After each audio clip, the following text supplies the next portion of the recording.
Welcome to the Jeff Canada Show. But if you're going to get your feelings hurt, you might need to turn this shit off. Hey guys, Jeff Canada here. Welcome to another episode. I want to talk about a few things that happened last week. Man, last week was both a unbelievable hard week mentally and also an unbelievably awesome week all at the same time. I kind of had a little nervous breakdown, a minor little nervous breakdown last week, and I just started really contemplating on where I'm at in my career and if I really still wanted to do this. I'll always do it, always release music, but if I wanted to keep pushing as hard as I'm pushing, because it's just getting to the point now where it's just very hard. It's very difficult and it's tiring, and it's just a hard thing, and I'm getting older and I'm just kind of trying to figure out if the juice is worth the squeeze. So, I really needed this weekend to happen. It was a great weekend. On Friday night, I played out at Henry's Hideout with my good friend Justin Biltonen. Justin is the bass player for Three Doors Down, but he also lives in Nashville and he has his own country career. Writes super good songs. Y'all go check out his song Back to Caroline. It's such a good song, man. I love that tune. So we had a really good time hanging out over at Henry's Hideout on Friday night. That's the place up in Plantersville that used to be a honky tonk way back in the day, and they just reopened it. They tried to keep it as original as possible, so it's old school, but it's cool. It's a cool venue. The owners are super cool. Zach United, my buddy Zach United, is the house DJ over there. So you guys go check out Henry's Hideout and also check out Justin Beltone. Matter of fact, I bought this. I don't know if you could see it or not, but I bought this piece off of him. He's a silversmith, and this is solid sterling silver, but in the middle of it is a meteorite, which was pretty cool. So I picked that up off him. I can't wait to head to Nashville to hang out with him again. He's always a good hang. And then Saturday was Montgomery Mudbugs. Woof, what a day. I got out there around 2 o'clock. I left there around midnight. It was a action-packed, fun-filled day. I got to hang out with Jason Michael Carroll. I've never met him before. I knew his music, but I've never seen him live. His range is out of this world. So if you get a chance, go check out Jason Michael Carroll. He flew into town and hung out with all of us, or I think he flew, maybe drove, whatever. But we had a great time hanging out with him. And the cool thing about him is he hung out the whole day, man. He watched every band, which was really cool. And then we got to hang out with Wayne Toops and his wife, and that band always kills it. I mean, it's Louisiana Zydeco music, but man, he's always so good. And I don't know of anybody that can play the squeeze box better than that man can. It's just unbelievable, man. It's a great show, and he's always such a fun hang. This is my 10th or so time hanging out with him. Always a really good hang. He as well stayed and watched all of the shows, which was really cool. And then Dylan Wheeler then we played our first set, and we actually got an hour set, and we were in front of, I don't know, maybe 1,500, 2,000 people, which was cool for our first set. And then after we played, Dylan Wheeler went on immediately after, and he was great. I mean, he's cool. He was a cool dude. I hung out with him for a little bit. We talked a little bit. His whole camp was super cool. Me and his drummer were already following each other, so we kind of hung out. It was just a really good day. Those guys are really good. That dude has a sick voice. And then we got to play our second set at 7:45, and I don't know how many people were there, 4,000, 5,000 people. It was amazing, and me and the boys especially, everybody in the band killed it. We had such a great time, so thank you, Montgomery, for having us out. And then the man, the legend, Randy Rogers took the stage. I had such a good time hanging out with Brady Black and Jeff, the guitar player and the fiddle player for his band. I've hung out with them before. They're super cool dudes. Randy, I didn't talk to him. I just told him, hey, great show or something like that. I don't even know if he heard me.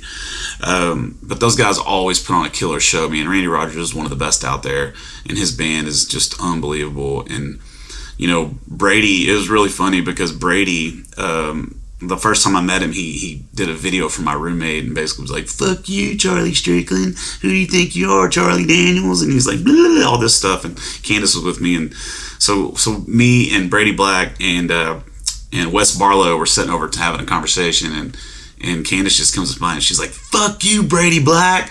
And he turns around. He has no idea who she is. And my jaw was dropped, and I was trying to figure out I don't know. It was just a crazy situation. And then immediately she, and she just handled it like she always handles it. And then he remembered, and it was all fun and games. It was hilarious. It was one of the funniest things I've seen the whole day. Maybe the funniest thing I've seen in the last 5 years. It was so fucking hilarious. Because he was totally taken aback, and she was kind of surprised that he didn't. I don't know. It was just a weird situation, but it was hilarious. And me and Jeff had a long talk about the new Roadhouse movie was. I told him that I watched the first 20 minutes of it, and I turned it off and watched the old one. And he's like, "It's pretty good." So then me and Candace finished watching it the other night, and it's just shitty. I love Jake Gyllenhaal, and he does great stuff, but man, that movie is so shitty. It's just bad. I mean, if you're into like Fast and Furious, then you'll probably like it. But if you're into like real movies, it's pretty shitty. But one thing I really want to do is I want to give a big old shout out to Charlie Diggs, because Charlie Diggs is the one that made all this possible for me. They were not going to have a side stage. And he actually did a side stage for me and gave me 2 sets later on in the night in front of the big crowd. And I just, that guy has done so much for me in my career, and I just love him. And I'm very, very thankful that, I get to call him a friend, and I'm very thankful for everything he continues to do. And one day I hope to be able to repay him in ways, that would kind of blow his mind, maybe. I would love to write him just a big old check, or I don't know, maybe sexual favors. I don't know. I'd love just paying back somehow.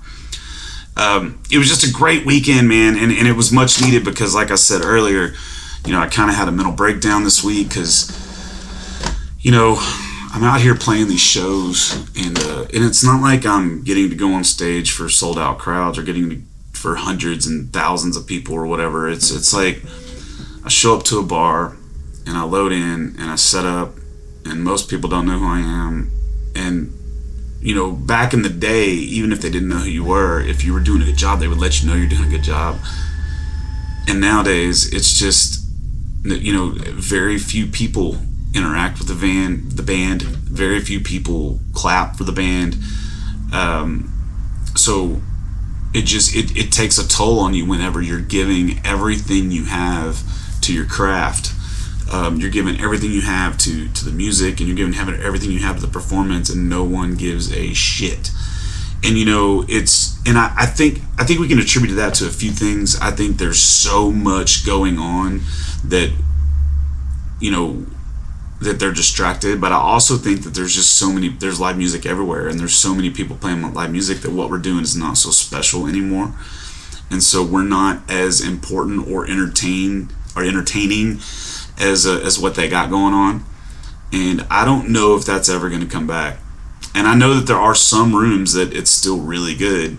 But basically what I'm going to do is I'm going to raise my prices to eliminate some of the venues that I don't want to say I don't want to play. I love playing those venues, but they just don't add much value other than money, if that makes sense. And I'm sorry, I don't mean to put down a venue. I love every venue. I love every owner. I love every place I play. It's just when I come out and I'm making the same amount of money that everybody else in this town is, I gotta do something about that. And so I think what I'm gonna do is I'm gonna charge a rate for an hour with a 2-hour minimum, and that's it. And if they want to pay it, cool. If they don't want to pay it, then that's cool too. Now that will be a venue by venue basis. A lot of venues that I play are busy, and there's a lot of people there, and I make a lot of money in tips, and so I can kind of sacrifice what the venue's going to pay me for that. But there's a lot of places I play that don't want to pay me very well, and there's no one there, and you don't make any tips. So it doesn't really add any value outside of whatever the $200 or $300 that I'm making. And so it's just a decision I have to make, and I'm going to do it. I'm going to do it however I have to. If I have to get a job, then I'll have to get a job. But what I'm hoping is that there will be venues that see my worth and my work, and that I bring people out, and that I entertain a crowd, and that I sell booze. That's what I'm hoping. So we'll find out. We'll find out what's going to happen. But I would just like to ask anybody that listens to this that's not a musician to just, if you're somewhere and there's someone playing live music and you enjoy it, just let them know you enjoy it. Clap for some songs. Let them know, because I played an event this weekend and I think I got one clap the whole time, but every time I played two sets and I get off stage and everybody was telling me how good I am. Well, let me know how good I am. Like, we feed off of y'all, and so if you guys are not coming at us, then then we don't have anything to go to. It's like, then we're just playing songs. And so we just kind of get lost in our songs. And I know that's not right, but it's like, how hard do I have to fight? Like, I'm a master at getting people to pay attention to me. I'm a master at turning heads, and I'm having a very difficult time doing that right now. So how hard do we have to try? How hard do we have to fight to get your attention? How hard do we have to fight just for you to just clap for us? Just clap. You don't have to tip. Just clap. Hoot and holler just for a second. Take, after a song, take 3 seconds just to clap a few times. Please, because if you're not, man, I'm just telling you, it's soul sucking for us musicians. It's soul sucking because we're up there giving it everything we got, and when the crowds don't care, it's very hard to care, and I don't want to come across as being, I want to be cool and I want to have fun, and it's hard to have fun whenever no one wants to have fun and you're just involved in your own whatever's going on. So I'm just asking, just please interact with us. That's all I'm asking. That's it. So on this week's episode, this is a cool episode. It's my buddy Brian Hoffner. Brian Hoffner owns Hoffner Knives. He is a self-defense teacher. He wrote my last release, Don't Tread on Me. He took me up to Nashville, recorded it, had a great time doing it. He produced the video. I didn't have anything to do with the video. He just did everything. He's a retired cop. He was in the military as a canine cop before that. Just a lot of stories, a lot of cool things, man. The cool thing about this song, or about his stance is very similar to my stance. It's not really a political stance. It's just we have to stand on our own 2 feet and not depend on everybody's stance. Here's the problem. If you're a kind of person that doesn't believe in weapons, like you don't believe in knives, you don't believe in guns, you don't believe in self-defense, because you depend on the police. Well, sometimes the police are not going to be at your house in time to stop whatever is going on. And you need to be prepared. And that's what this song's about. That's what his life's about. He's dedicated his life to this, to self-defense. And it's just a cool interview. We did have some microphone issues that I screwed up, so we could not do a bunch of camera movement. I had to take the audio off the camera and doctor it up as best I can. But it's still a good episode. Y'all go check it out. Check out this week's episode. It's Brian Hoffner. Y'all, thanks for tuning in. Oh man, sorry, it takes me a second to get situated. You're the producer. I do everything myself. Yeah. So. Are you good in your mic? Yeah. Does it sound good? Does it look good? Yeah, you're good. All right. Yeah, I'll do some camera tricks to make you look sexier. Yeah, I mean, don't make it look like there's big black things in my mouth or anything. Oh, for sure, for sure. Like in your teeth, or like a big black thing in your mouth. Yeah, exactly. Yeah. How are y'all doing today? I got my buddy Brian Hoffner. Just real quick, Brian came to me about 6 months ago, a year ago, something like that, 6 or 8 months ago. I don't remember how long ago. And he had written a song called Don't Tread on Me. And he sent it out to a mutual friend of ours, Chuck. Yeah. Chuck Floyd, who's an entertainment lawyer. And Chuck contacted me and asked me if I was interested in singing it. And I listened to the song and I was like, hell yeah, let's do it. And so Brian wrote me a check and endorsed me and sponsored me, gave me some knives. And then he took me out to Nashville and we got to go in and we got to record this song in RCA Studio B. Yeah. Studio A. Studio A. Yeah, Studio A. Studio B is like a museum now. Yeah, that's where Elvis recorded. Yeah. Yeah, so Studio A, we recorded in Jamie Johnson's personal studio with Jimmy Melton as a producer. Yeah, Jimmy Melton's probably one of the top producers still there in Nashville, working and producing, and his engineer, TW, which remember it stands for tall and wide. Yeah. I've never seen a guy so big. He looks like a Hodor from Game of Thrones. Yeah. He's a big boy. Yeah, you look small in comparison to him. Right. And you're a tall guy. Yeah, he's a big dude for sure. Yeah, Jimmy Melton though he's a great producer. He was I don't know if you knew this. He was the youngest person ever to appear on the Grand Ole Opry. Oh, really? Yeah, he in back in the 50s, I guess, is when it was, and I've seen that episode in black and white, but he was like 6 years or something. But he was a banjo phenom, just like picking that banjo like crazy. So well, it's a small world because right after Chuck had sent me your information and we got to talking, and then Jimmy and I got to talking. I found out that he's also the one that has produced the Peyton Riley stuff. And so cool. And she was actually up there in Nashville at the same time we were up there in Nashville. She was cutting, and it's just cool because it's a small world, that somebody that.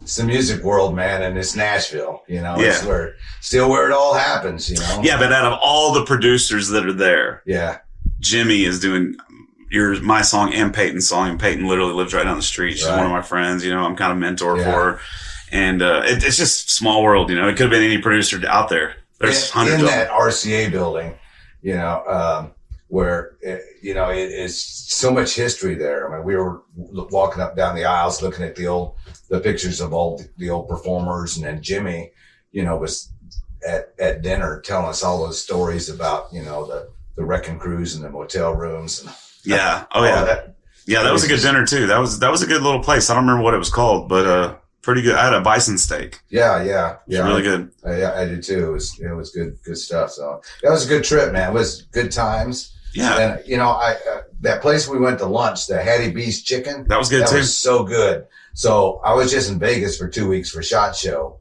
and my girl Colleen and I we said, oh, there's that Hattie B's, man, where we went with Jeff. That was so good. And we went, and it was so salty this time. And I don't know, it just wasn't the same as the Nashville Hattie B's, man. I just I had this serious sodium dump, that I had to drink a lot of beer to flush it out. Oh yeah, that'll work. Yeah. So Orion went with me on that trip. Yeah, what did you think about him? He's a trip, he's a good dude. And now we're Facebook friends, so I'm good. Following what he's doing and all that stuff. So he's getting the shows in. He's literally one of the best men I know. He's just such a good dude. He, I gave him on that trip. I gave him one of the knives you gave me. Yeah. And he went out. Well, he went out that night and he had it in his pocket, and he went to the Red Door and they confiscated it. Oh man! And so he tried. So he tried to get it back the night of, and it was gone. And so he went back. So we went back by there the next day, and the manager was like, "Yeah, it's gone." He said, "But I guarantee you we'll get it because one of the employees took it." Yeah. But I mean, they're such badass knives. It's in a good place. Yeah. Whoever's got it, somebody's got it. Yeah, man, they're just such cool knives, and he was excited that I gave him one. He thought that was cool, But I figured if I didn't, you would. So. Yeah.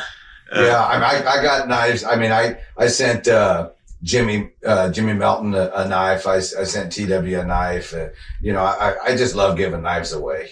So it's kind of I'm in that position now. I make knives. Produce them. So might as well give them away. You know? So grab that big one over there. Oh yeah. That's yours. Yeah. That's one of the ones you got. What's that called? Say hello to my little friend, the Beast. Man, that thing is so thick, dude. You can mess somebody up with the other side of that. Oh yeah, you can conk them. Yeah. Yeah. Yeah. It's got the Jeff Canada logo on it. Looking good there. Yeah. So yeah. Yeah, I don't have the other ones with me. They're in the truck somewhere. I happen to have the pocket knife. My daily carry. So check this out. Talk about these knives. So, I've been teaching my defensive knife program for near 40 years to law enforcement around the country, citizens around the country, and I was using Benchmates, which are damn good knives, but they started putting assists on all their blades. It was a fad, I guess, about 12 years ago, and to where you just push the thumb stud a little bit, and then the spring would open it up the rest of the way, but it would hold the blade closed, so you couldn't snap it like I teach. Well, I needed to have a knife that worked in my system, which I consider the world's best defensive knife system. I mean, it's because it's so simple, so easy to learn, so easy to use that, 85-year-old grandmas do it, Well, I mean, you've had 40 years to perfect it. So. It's just so simple and not much of a fact. Just learn this. I always say the deployment is with the snap, which is just a hard stop of the handle, deploys the blade, and it works. It's easy and it's sexy. You got to admit it is sexy. Yeah. Open your knife. I mean, I guess some people would call that sexy. I call it sexy. I got to figure out what kind of crazy shit you're into now. So about 12 years ago, I said, you know what? I'm just going to engineer and produce the best knife for the world's best system. And that's the Hoffner knife, the snap folder. So,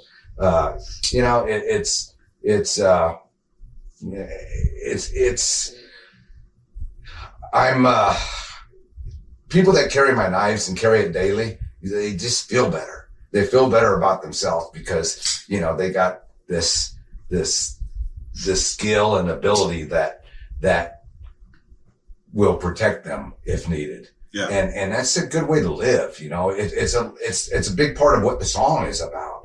What Don't Tread on Me is about. It's all about self-reliance. Yeah, so that's what scared me at first when Chuck initially called me, right? Because I'm not a big political guy, right? I'm right down the middle. I find just as much fault with the right as I do with the left. I agree. Maybe not as much with the right as I do with the left, but yeah. I find just as much fault with both sides. So I'm not one of these. I've told you my story. I went down a few months after 9/11 and joined the Army, and I tried. I injured myself during basic and all that stuff. But I love my country, and I support my soldiers, and I support the blue. And one of my close friends got killed in 2019 in the line of duty. And but I'm not one of these big outwardly hoorah patriotic over the top guys. You know what I mean? Does that make sense? So when he was telling me about the song, I got a little worried. I was like, I don't know. I'm gonna have to hear it. And then when I read the lyrics of the song, there are a few phrases I would have done differently as a songwriter, but that you're always going to get that, right? Yeah. But it's a cool song, but it's middle of the road. There's nowhere in there where you're saying anything negative about the left or the right.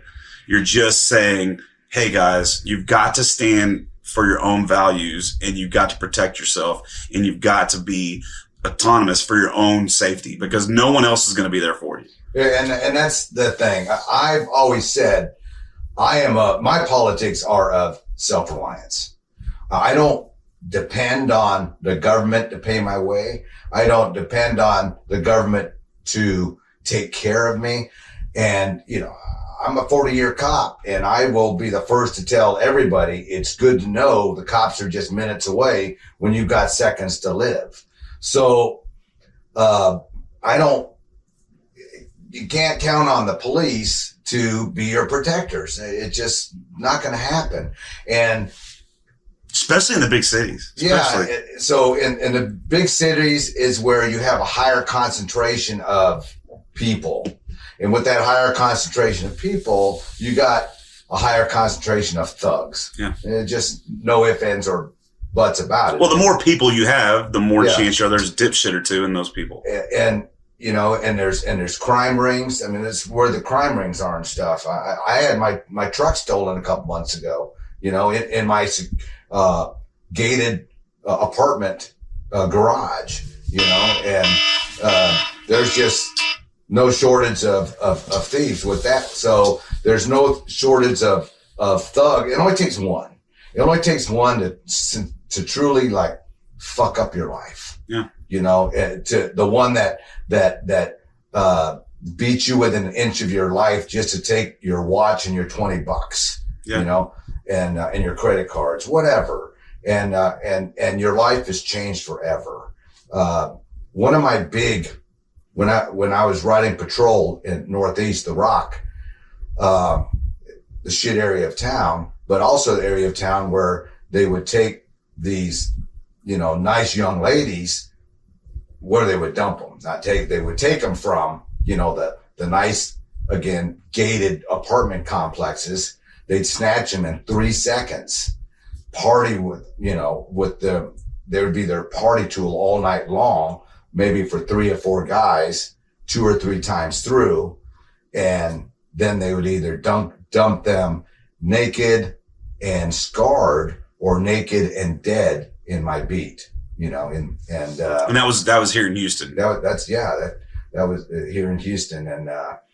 And so, you know, that would really piss me off, Jeff. Yeah. You know, to see these young ladies that, you know, they work hard to get, you know, into college and pay for their apartment and their education and all this stuff. And just to be these, pieces of shit's plaything, you know, for a night. And then they, you know, and then if they're lucky, they let them live. Yeah, they let her live. So, and then as fucked up as the judicial system is, or as overburdened as the cops are, or whatever, however you want to look at it, the odds of that crime getting solved are so small, and then the odds of you know putting those people in prison is even smaller. Yeah, so. A rare time when you can catch them in the act. So I tell you a one war story. I used to. A 40-year cop, one thing I did not care about, and I still don't like it, is like traffic tickets.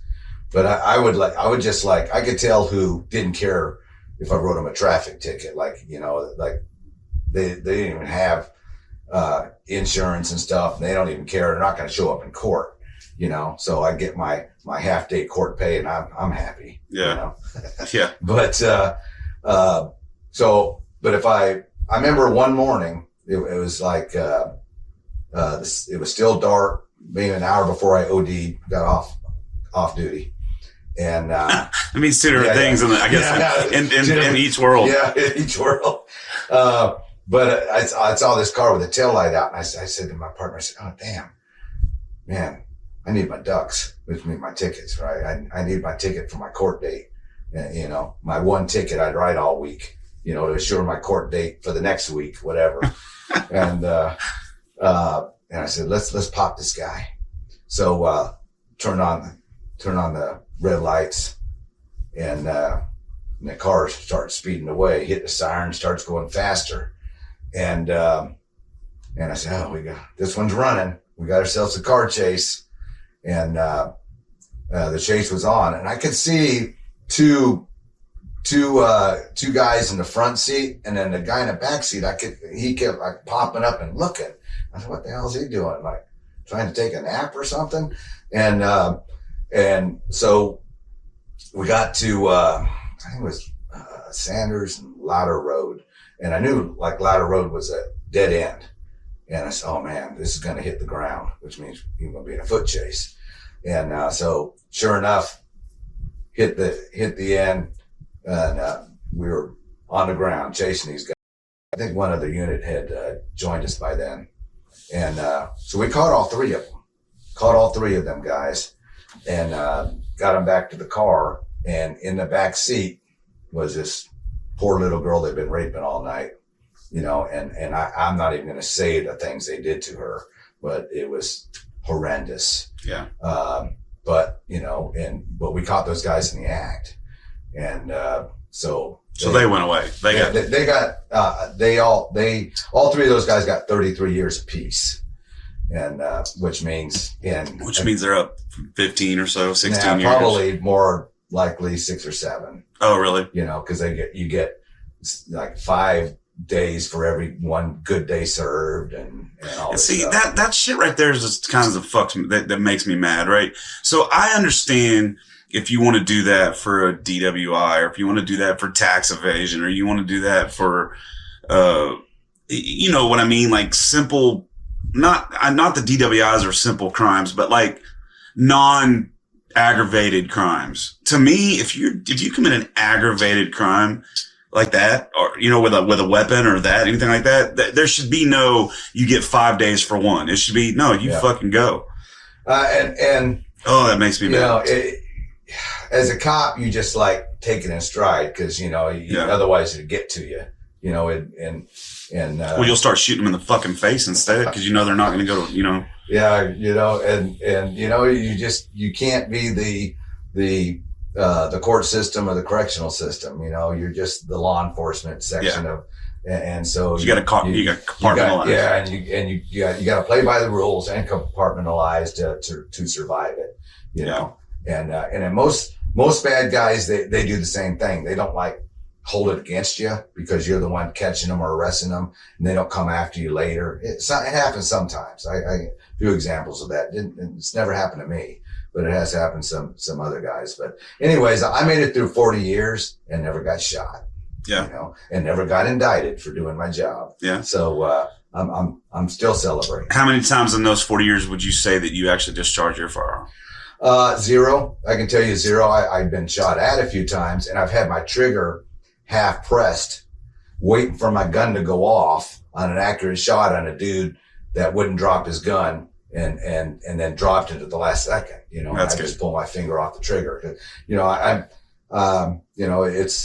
Well, they say from what I understand that most cops, they'll go their entire career without discharging their firearm. Yeah, and most do. And then there's some that, that have shot 7 guys, Yeah.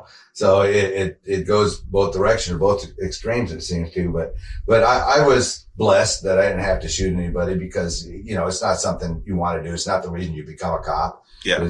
So, so let's talk about that for a second. So the other day, where was I at? I was out somewhere. Oh, I was right here. I was here at my house. Okay. And our next door neighbor just got busted with like $30,000 worth of stolen goods. Right. So they raided his house the other day. So about every day after that, the cops were there doing something. Well, then I walked out the other day and his parents were there trying to, I guess, get stuff together, whatever, to handle his affairs or whatever. And a cop was with him. So I went up to this cop and I was just having a conversation with him. And I literally just held my hand out like this to shake his hand, and he jumped. He literally jumped like a step back. And I was like, I looked at him and he didn't put his hand on his gun, but you could tell that he was really, really, really like, that guy's going to fucking shoot somebody. That guy's going to kill somebody. Like, that's the way I look at it, right? Why are you that jumpy for the guy? I got mail in this hand. I literally just walked to the mailbox. Yeah. I got mail in this hand. We just talked for 2 minutes about whatever was going on. You think, what's going to happen? Like, and I noticed that that's a big problem right now. And so, but then again, it's like, what do you do? How do you fix that? We obviously need more training in the police. Well, I spent the last decade or more, decades actually, at the police academy training, firearms training, defensive tactics training. And so I know exactly what you're talking about. And it's tough because, I'm a trainer, so I want to train everybody with everything. But they got to police officers need to get not just firearms training and defensive tactics training, but they got to get stress inoculation training. They got to get immersed into these very stressful situations to where they can learn that they can cope and stay calm and handle the stress. I see these situations nationally all the time where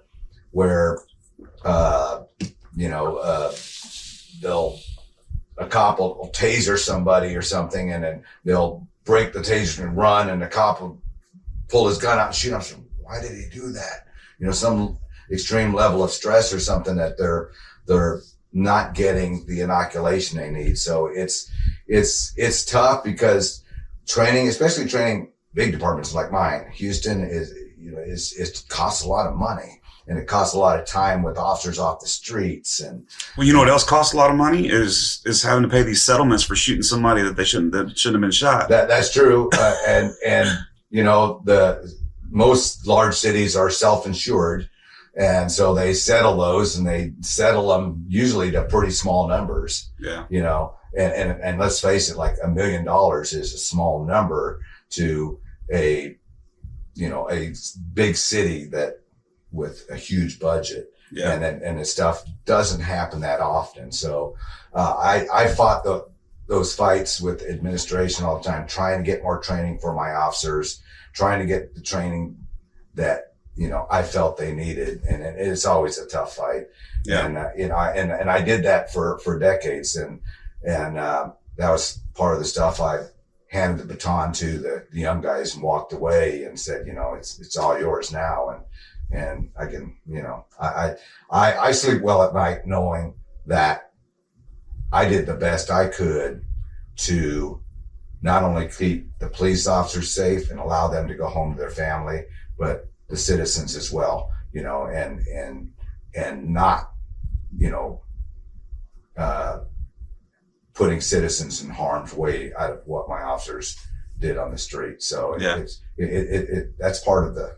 Yeah. I mean, I've had multiple interactions with police officers, right? And I'm not talking about in like a crime thing. I'm just talking about just in general between being out on the road and meeting them at festivals and talking to them, or friends that are cops, or my uncle retired from HPD.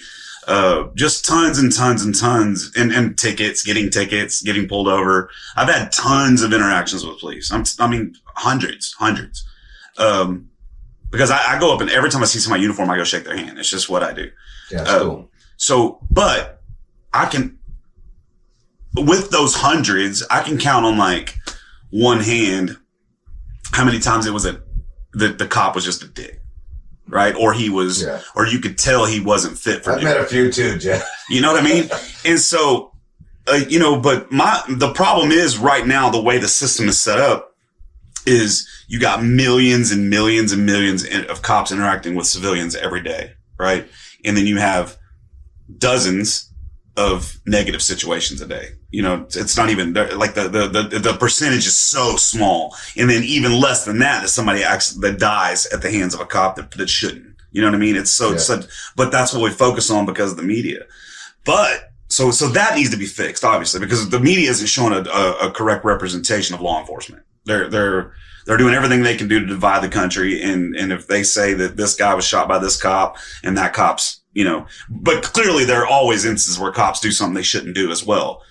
Like you said earlier, the more people you have, you're some dipshits in it. So if you got 1 million cops out on the streets, you're going to have some dipshits in those 1 million people, or whatever the number is. Yeah.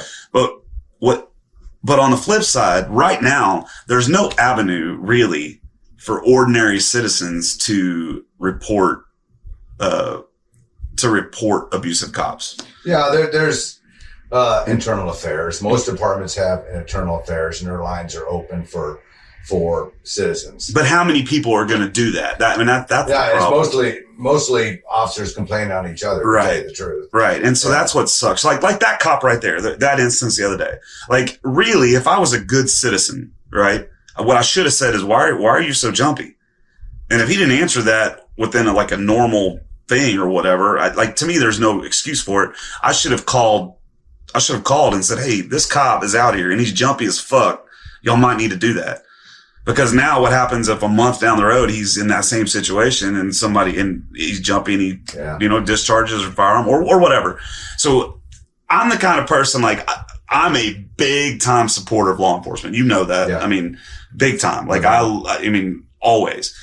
But we also you got to call a spade when you see it. Right. You know what I mean? Yeah. And so how do you, I don't know. I just wish there was a better way for us to do that. I just, I think everybody should realize though that, cops, they're going to be a little jumpy because they're not, one thing about cops is we don't get, we need to report to Jeff Canada's house immediately. He's a stand-up guy. He's a great guy and a promoter of law enforcement. We just want you to give him a hug. Yeah. We don't get those calls. We get, you only see the shit. You only get dispatched to the shit. And you're not, and so it's when you are doing a traffic stop or meeting with, nice people and, you gotta give them a ticket, or I don't know.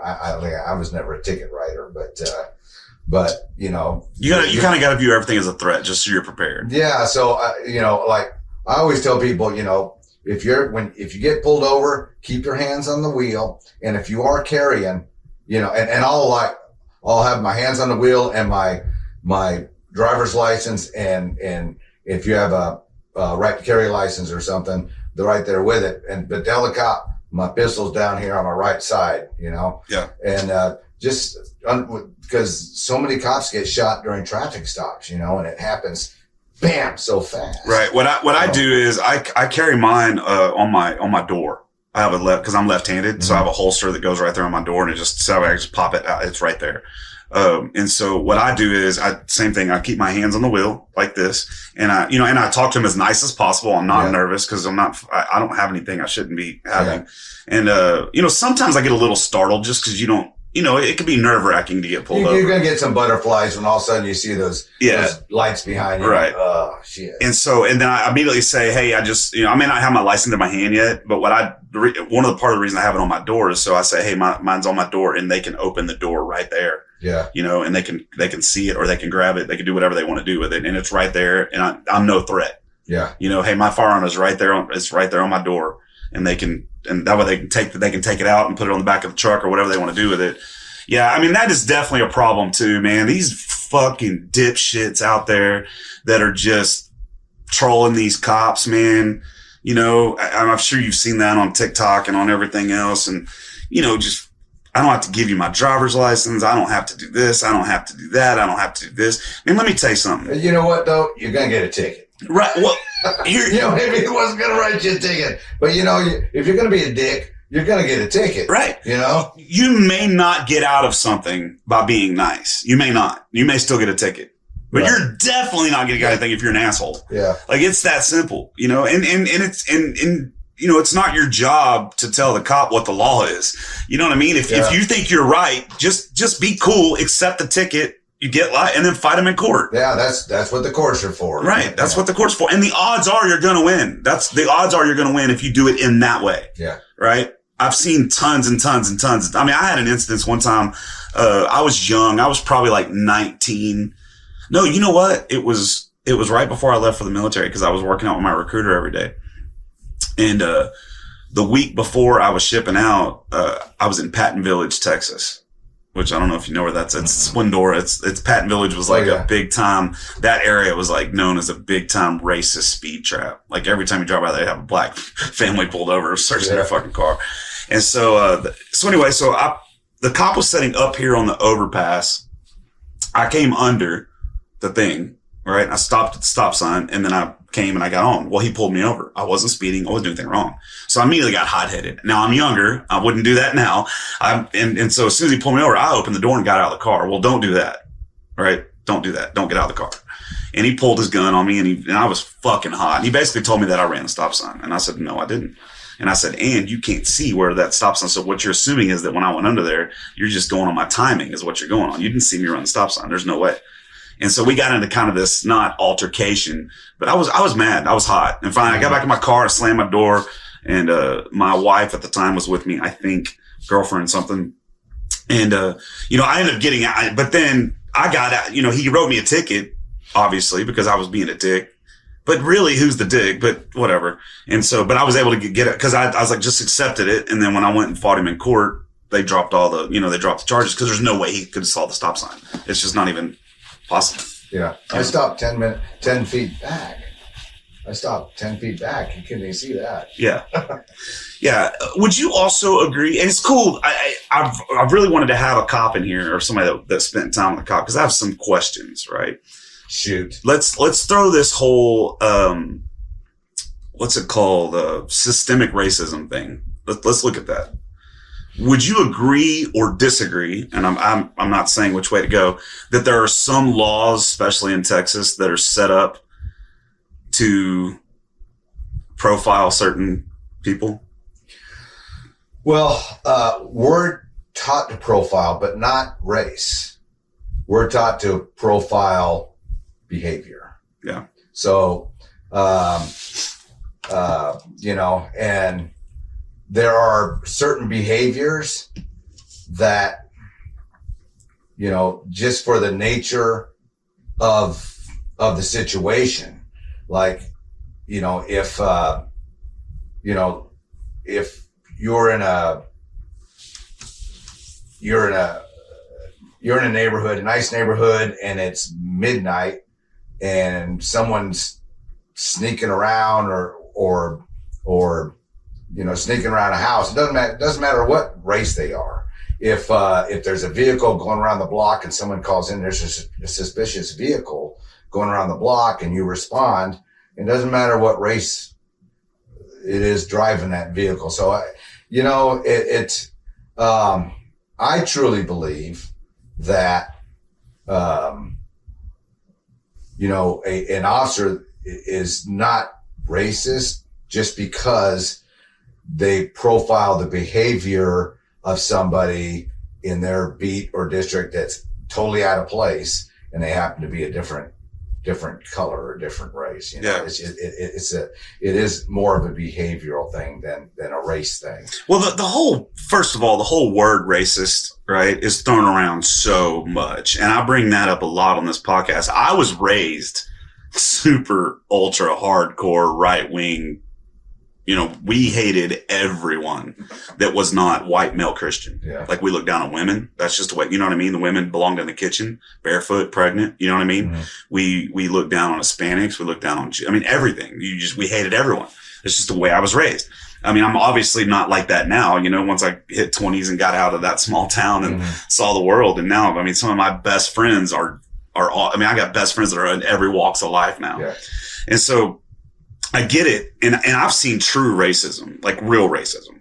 Like, I'm talking about racism, you know, and so, you know, saying some off-color joke or something like that, it doesn't necessarily mean it doesn't mean that somebody's racist. You know, it just means they're making a joke, and intent has so much to do with it. But with that said, the one law in particular that I want to bring up, and I just want to get your thoughts on it because I think it's a horseshit law, even though I'm fine, that's the front license plate in Texas. Because we're one of few states, we're one of the very few states in the United States that's the law.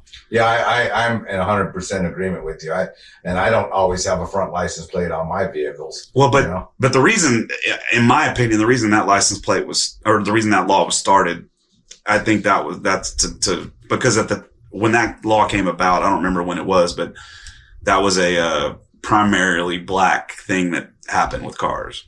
Yeah, and so now it's not, and now everybody does. You know, the new Mercedes, they don't even come with front license plates. You know, it's. I'm not saying I'm right. I don't know. I never thought of it that way. I just thought of it as stupid. It's definitely stupid. But there's probably tons of stupid laws out there. Yeah, there's no doubt. But I can tell you that, you know, my entire career, 40 years, that on Houston Police Department, I'm sure there are within the human race, you probably got a certain percentage that are racist. Yeah. And so any organization, including Houston Police Department, it would have the same, but small numbers. And I in my history, man, it was a brotherhood, sisterhood. Didn't matter what color you were, you know, you had brothers and sisters, and it still is that way. And then, you know, I worked at Northeast The Rock. I mean, it was the black and Hispanic part of town. I mean, it's hard to find a white guy to arrest, you know, because you couldn't find a white guy, you know, so naturally we were arresting blacks and Hispanics. Yeah, that's the one thing. You know, people throw these statistics out all the time about the number of incarcerated African Americans and all that stuff. There's just water. Thanks, man. I'm good. I just said everything. You know, incarcerated African Americans. You know, because it is a substantially higher number in the United States than whites or any other person. Although probably Hispanics are probably catching that with all the Hispanic gang activity and everything that's going on. But you know, you also got to look at output and environments and all that stuff. And you know, whenever you know, when you grow up in a household without a dad, because a big majority of African American households they're single. You know, they don't have a dad because their dad's incarcerated. Even if their dad was incarcerated for some bullshit racist law or a weed law, you know what I mean? But you have to, I don't know what I'm trying to say. I'm just talking. What I'm trying to say is like, you have to also look at what's really going on in each individual thing instead of looking at stats. Right. And so if you just say, hey, this black kid got shot by a white cop, he's racist. What was the kid doing? You know, shouldn't that matter? And what I hate is I have friends, like I said, I have friends of all walks of life. And I have friends that no matter what the details are of the situation, I already know which way they're going to go. Yeah. You know what I mean? I got friends that no matter what, they're going to side with the cops. No matter what, doesn't matter what the situation was. And I got other friends that no matter what, they're going to side with the person that got shot. Doesn't matter. And that's what we gotta bring that back to the middle. And facts matter. Facts matter. Would you agree? I mean, oh yeah, it's all about the facts. I mean, emotions have to be set aside. Opinions have to be set aside. It all comes down to the facts of the situation. And that's how, as a cop, that's how you have to make your decisions. And basically it's no different for a citizen. I mean, a citizen, has the right to voice his opinion. Citizens actually have more rights than police officers. Because police officers, you can't voice your opinion when you're on duty and stuff. And you got to be careful when you're off duty. You got to be professional. Yeah, you have to be professional. And citizens, I mean, thank God we have the free speech in this country. Yeah. We have, and so these last riots and protests that we had after the Floyd thing. Mm-hmm. I was this old guy and his up out there on the lines. In fact, my son-in-law Joe was right next to me. We're on the protest lines together with our helmets and our sticks and all that stuff. And I was thinking as some of these protesters were like trying to just scream in my face and everything like I was their enemy. I'm not their enemy. I'm protecting their right of free speech. Yeah. And celebrating it. So but that's all narrative driven. It's all narrative driven. And that's where, I mean, that's where we are in this country is everyone's gone aside and it's all narrative driven. The people that are yelling at you, they've been told for a long time, their whole life, they've been taught, hey, you got to be nervous when you're around cops, or cops are bad and cops aren't here for you and all those things, as opposed to the way that I was raised. And it's the cops there to protect and serve and all that stuff. I do think with the militarization of police forces and stuff, rightly so, because the criminals have gotten better weapons. Yeah, terrorists and criminals are all better armed than the PDs. Yeah, but I do think that with the I think they've gotten away from the protect and serve a little bit. Now I know individual cops. Most cops I know love their community, and all they want to do is help their community. That's it. That's what they want to do. They're obviously not taking it for the money because you're not making a whole lot of money. You're all right once you get up in the 15, 20 year range, but when you're a new cop, what's the starting salary? 60,000? Yeah. I mean, it was a lot less when I started, but and departments like Houston and the Houston area, luckily there's extra jobs. They have to be approved by the department, but you can work extra jobs and make extra money as a cop. And I think it's really important because it keeps cops honest and keeps cops clean, because when they're not making very much money and historically departments like, some of these departments in the Northeast, New York or Chicago or something where they couldn't work extra jobs, then, you start getting dirty cops. Yeah. So I think extra jobs are important and good to keep departments clean. And one thing I can really say about Houston is and I've seen some bad apples over 40 years too. We've had a few bad apples. Yeah, for sure. We've taken care of them. We put them in prison. But Houston Police Department is a clean department. Yeah. It's just the officers are honorable. They're community serving, and they want to help. And, you know, I'm really proud of my department, and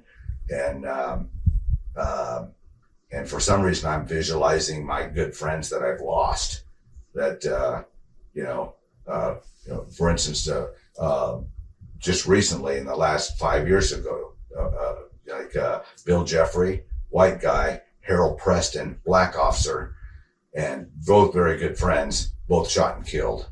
In line of duty. Yeah.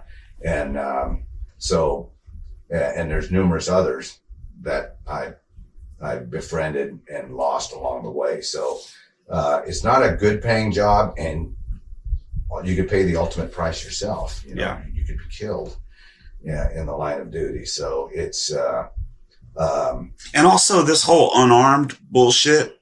I want to talk about that for a second, because let me tell you something. Someone does not have to be armed to end in death. And I know this for a fact because, once again, Sergeant Kayla Sullivan down at the Nassau Bay Police Department in 2019, she's a female cop. She was out. She pulled over a guy. I went to senior prom with her. That's how close we were. As friends. We never dated. We were just friends. And so she pulled a guy over. She ran his plates. She gets him. He's wanted for aggravated assault. She goes to, detain him, arrest him. He fights. They get in a fight. She gets one handcuff on him. He ends up overpowering her. He gets in, she's laying on the ground. He gets in his truck and runs over and kills her. Right. This is in 2019. I got a phone call 20 minutes after it happened. I was on stage. I was at work and I was on a break, and one of my other really good friends called me and told me what happened. But this guy was not armed. He was not armed at all. And he wasn't a big dude. He was a 160, 70 pound. But a lot bigger than her, probably. Well, I mean, yeah, for sure. But it's like, but then the part that really makes me mad is, they didn't catch him for a few days. His parents were hiding him. And then, but he's posting stuff on his social media. He's just one of these, I don't really use the word thug because I know that word can be misheard, if that makes sense. But he's a thug piece of shit, like a piece of shit. And so, I don't think he's been sentenced yet. And that was in 2019, but I don't know that for sure. I haven't really kept up with it. But man, so for someone to be armed or unarmed does not mean they're not dangerous. No, not at all. And here's the deal. For a police officer or a citizen to utilize deadly force to defend themselves, they must perceive that serious bodily injury or death is imminent. It's like, right, it's about to happen right now. And whatever that perception is. So, for instance, a small female could perceive that with an unarmed big male that's threatening her in some way, because he could use his size to hurt her badly, destroy her, kill her, versus, two men of equal size. Well, that's just a fight. Yeah. And so, but that perception, when you do perceive it, whether you're a citizen or a cop, and you perceive it, it's real. It's a real perception. Yeah. Hell, I'm about to die if I don't stop this guy from killing me. So you shoot, you use force, you use deadly force to stop that threat. So if you just brandish it, and let's say it's a guy with a knife that wants to cut your head off, Yeah. And if you just brandish your pistol and he drops the knife, he's stopped. Yeah. If he's coming at you and you shoot him once and he drops the knife, he's stopped. So you have to, under all this stress and duress and emotion and everything, you're responsible to stop the threat. I mean, it's your responsibility. It's not the police departments. They're not going to get there in time. If you're a citizen, you have to do it. You have to protect yourself. You have to protect your family, and you have to keep you and your family safe. It's your responsibility.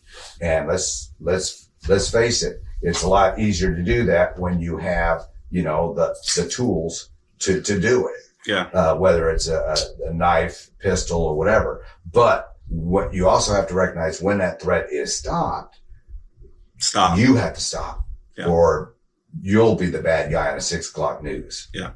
So, because you have to stay safe physically in life, but you also have to stay safe financially.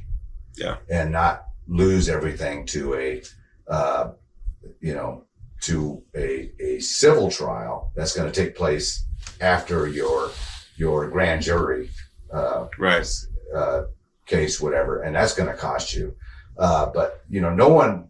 I tell Hoffner's Training Academy. I train a lot of citizens, and I always tell the citizens, look, if you have to use deadly force, plan on it costing you about $250,000 to defend your actions. $250,000. So you need to, mortgage your house 10 times or something, to whatever it takes, because, this is the one time in your life where what you get what you pay for really matters. You want a good attorney, and, and you don't, so who wants to pay that? Who wants, and the physical toll that it takes on you. Yeah.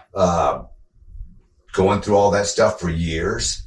And mental. You took someone's life. Yeah. And who really wants to do that? Right. And, mentally, physically, and financially, it's going to be horrendous. Yeah. So who wants that? Nobody wants that. So, but here's the deal. You have to be alive to be in that situation. Right. You'll know. You're not going to shoot somebody for the fun of it. You're going to shoot somebody because this guy is about to kill me or about to hurt my family. Yeah. And you can't allow it. So, hope that never happens to me. Same. I hope it to you or any of the listeners, because it's not a place you want to be.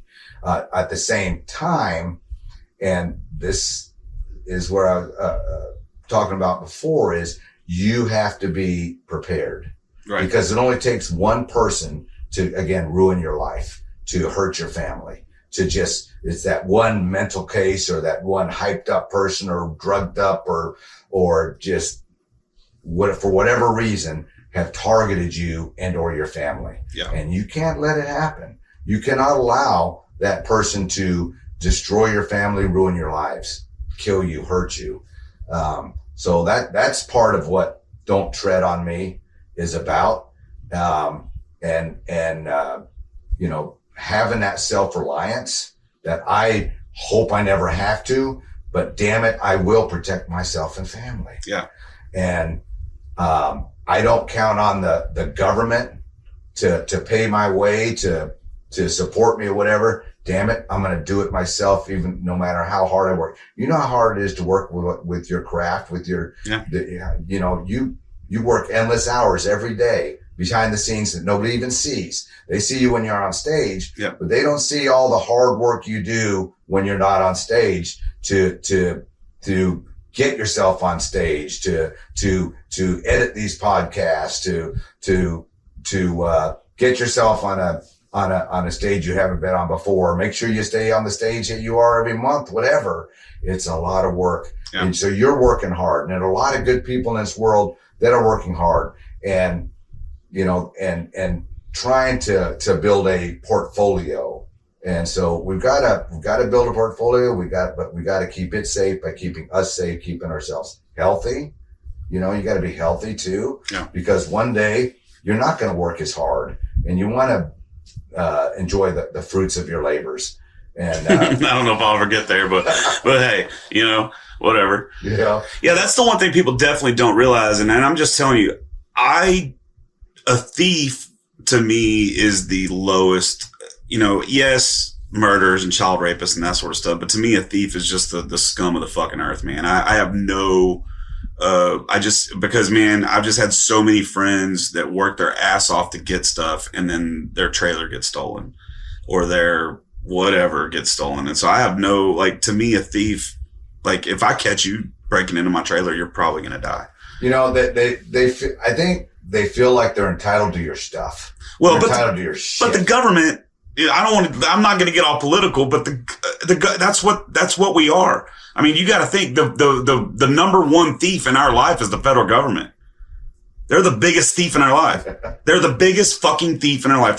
We go out and we work our ass off, and they take 50% of what we got in various. Everybody's like, well, no, income tax is only.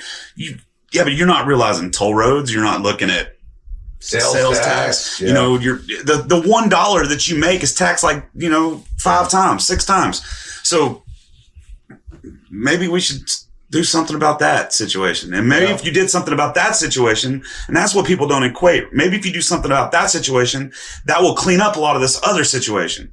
Because maybe if somebody had a $15, $20 an hour job, but can barely make ends meet because you're taking half their fucking money, they don't have enough money to do whatever. So they're going to go break in somebody's car to make rent or to, I'm not trying to make thieves virtuous in any way, shape, or form, but it's like, man, a lot of the problems that we have on society is brought on by that one thing, and that's the amount we're taxed. Yeah, no, I agree.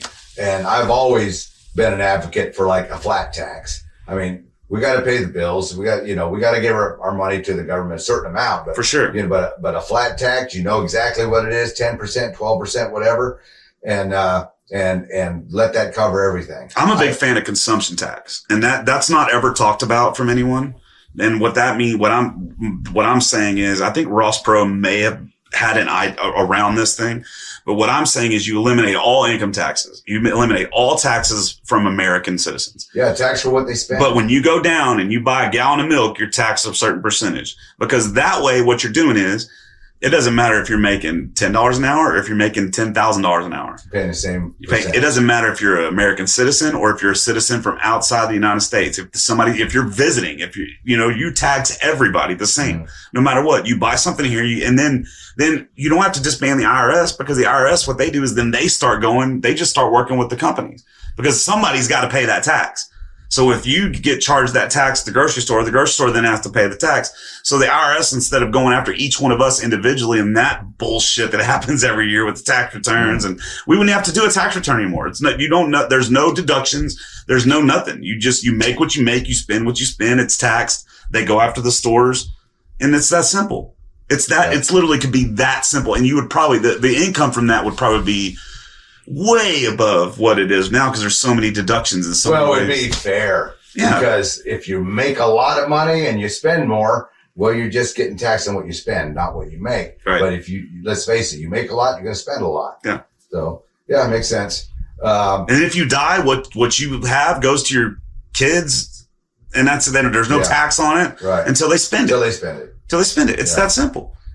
But, until then, whatever, it'll never happen. Bad guys are still going to keep taking your stuff. Yeah. So, and I do want to mention one way, because right now, in Houston, they're stealing 50 to 60 vehicles a day. Yeah. Every day, 50 to 60 vehicles. And it would probably be a bigger number, but these rings and stuff, they probably can't move that many vehicles. They don't have the logistics to take more. If they did, believe me, they would take more, but that's still a big number. My truck was in that number.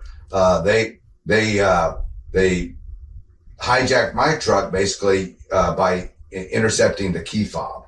So they have these computers where, your key fob and your vehicle, they always talk to each other as long as it's within range. And we're talking like 100 to maybe 300 yards away, your key fob can still communicate with your vehicle. So you could be in your house while your vehicle's in a driveway, or in my situation, I'm in my apartment while my vehicle's in the parking garage, or you could be at the restaurant or the gym while your vehicle's in a parking lot. They're all susceptible to that signal being intercepted by the computer, and they replicate it, and then they just use their computer as the key fob. Yeah. So they can open your vehicle, they can start it up and drive it away and continue, turn it off and start it as much as they want.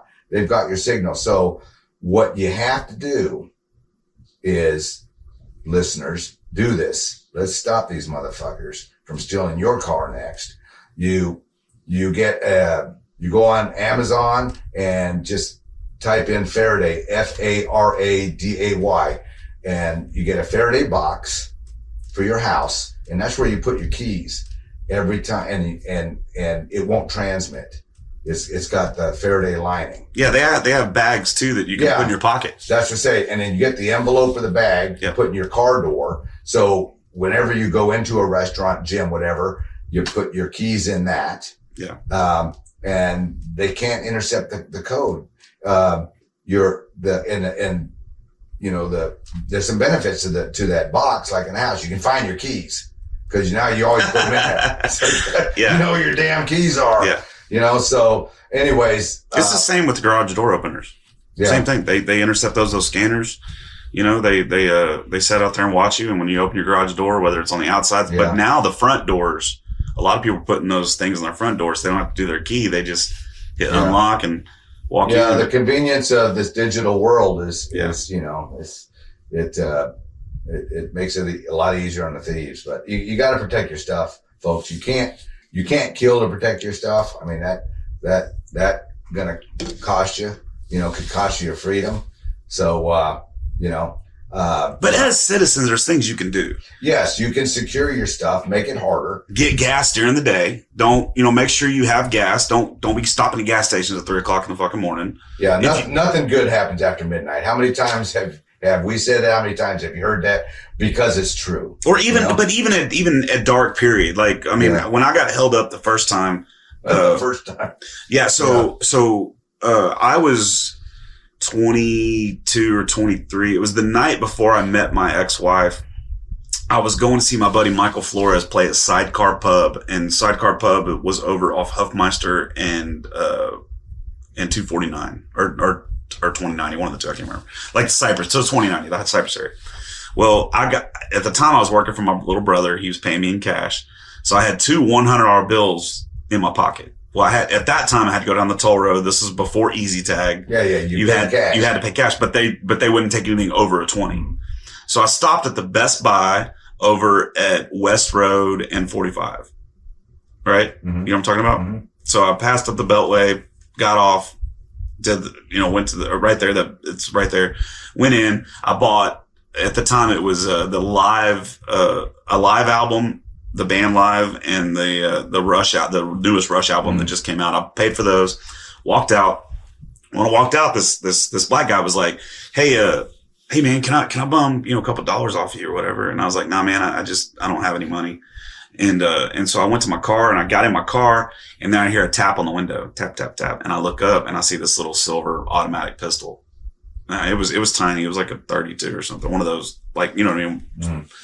And I don't really remember what all happened after that. I mean, I remember now, I know because I saw the video surveillance of it, but like, it was kind of like an outer body experience. Mm-hmm. I basically opened my door and I put my finger in his chest and I was like, I don't know what you're going to do with that gun.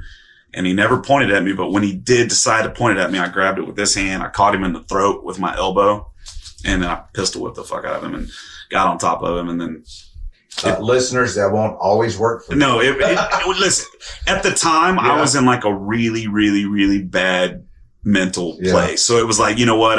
It was like, Merry Christmas. This is like Christmas morning. I'm going to hurt this motherfucker. I'm going to kill this motherfucker. But the gun wasn't even loaded, once I checked it and all that stuff. And the cops tackled me, and because somebody called the cops immediately, I guess somebody was there. They tackled me and put me back in the cop car, but there were multiple witnesses, obviously. So they put him in an ambulance, and I don't even know what happened after that. I didn't press any charges or anything. He got his. And then but you also don't know that's what I was going to get back to with training, right? Training is not just something that you do one time and you're good. Mm-hmm. Training is something you have to do repetitive in your life. It's the same as playing guitar. Yeah.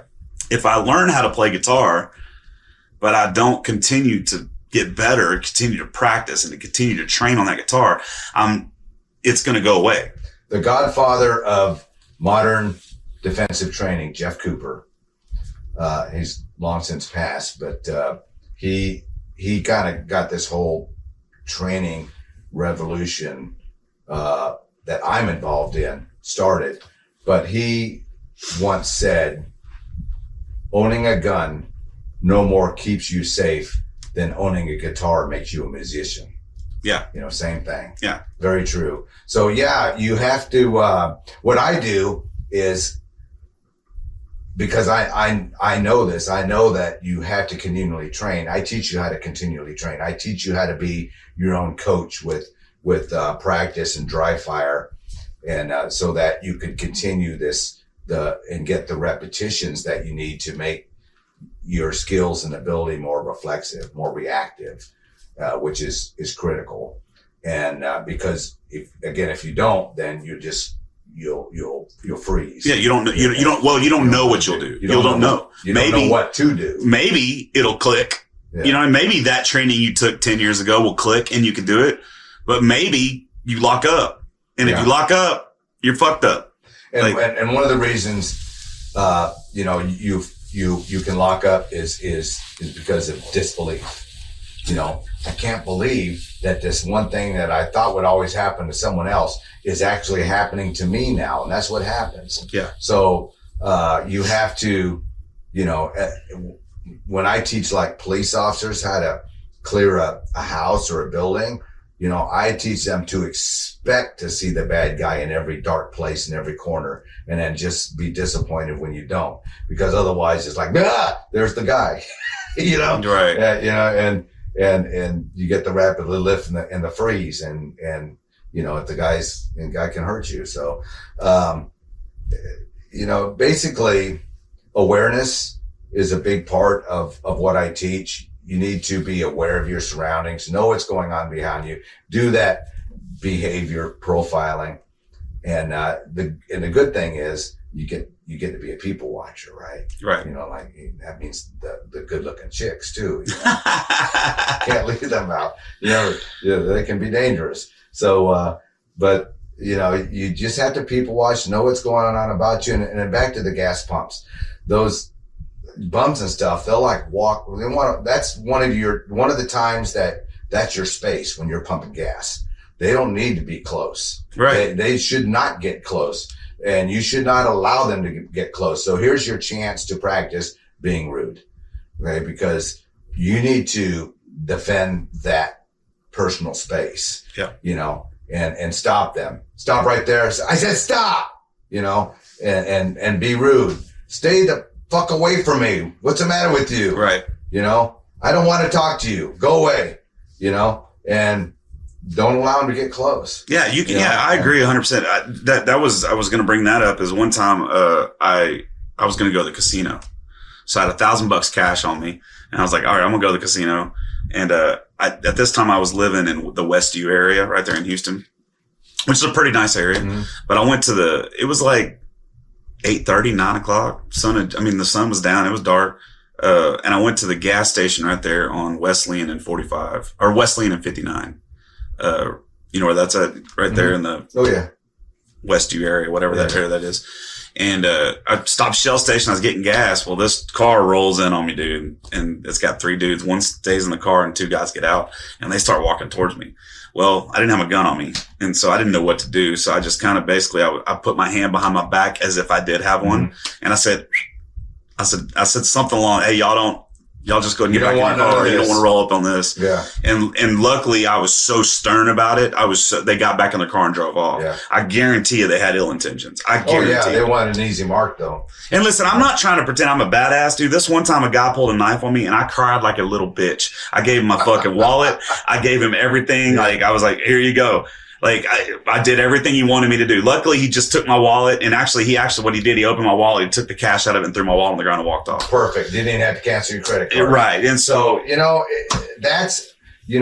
that is a happy ending. Yeah. I mean, it may not sound like a happy ending to a lot of the listeners, but if anytime you can get jacked and it just costs you stuff, money or stuff, and you still have your health, you didn't get fucked up because of it. You didn't get shot, stabbed, or, you're in a hospital a year later and you finally get released and you're blowing into a straw to make your wheelchair go. Yeah. Fuck that. Right. Give them, let them have it, and survive it and then learn from it and learn more about and then learn to be more aware of your surroundings, you know, and learn when you can like throw the gas nozzle on the ground, jump in your car and go, you know. Yeah. And just now I'm hyper aware. Like I am a hyper, and you know, all three of my issues that I had with somebody like that could have been avoided had I not went and got gas when it's dark, even at 8:30 at night. You know what I mean? Just make sure you have enough gas in your car, especially if you're a female. Like I tell Candace all the time, you know, she's a tiny female, like, and she's attractive. Yeah. I mean, it's like she's a target. Yeah. And I'm just like, no, you can't do that. You know, make sure you have gas in your car. Like you can't, oh, I forgot gas, so I'm going to go get gas at 3 o'clock, you know, or whatever, you know what I mean? At 10 o'clock at night or 11 o'clock at night, especially if it's her and her daughter or whatever, doesn't matter. You know, make sure you have gas. You know, don't go to the Best Buy in a bad part of town at night, you know what I mean, to break $200 bills. You know, that's just, it's dumb. Now I was a lot younger. Now I don't put myself in those situations at all. Yeah. That just reminded me, I'm really excited because, I'm holding, and teaching, Colleen and I, she's my, assistant instructor. She's helped me, teach, instructor knife courses for some big. Oh no. What's that, bro? It didn't record. We've been going an hour. Damn.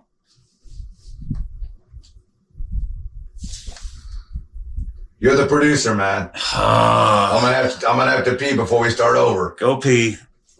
Jesus Christ! We'll get it done. I can't believe that just happened. We'll get it done. We'll clean it up. We'll clean it up the next time through. Oh, you know what? No, I still got it on the cameras. I'll doctor up the audio on the cameras. Okay. No problem. The cameras are I don't see anything on the cameras yet, but they're still recording. Yeah, it's blinking red. Blinking red. Yeah, you're good. Go pee real quick. I can hold. Oh, okay. No, what I'll do is I'll just clean the audio up on here. I can do that. I can make it sound decent. We'll be fine. I forgot about that. I was like, oh no, we're gonna start over. That'd be the first time that's happened. I did lose like six.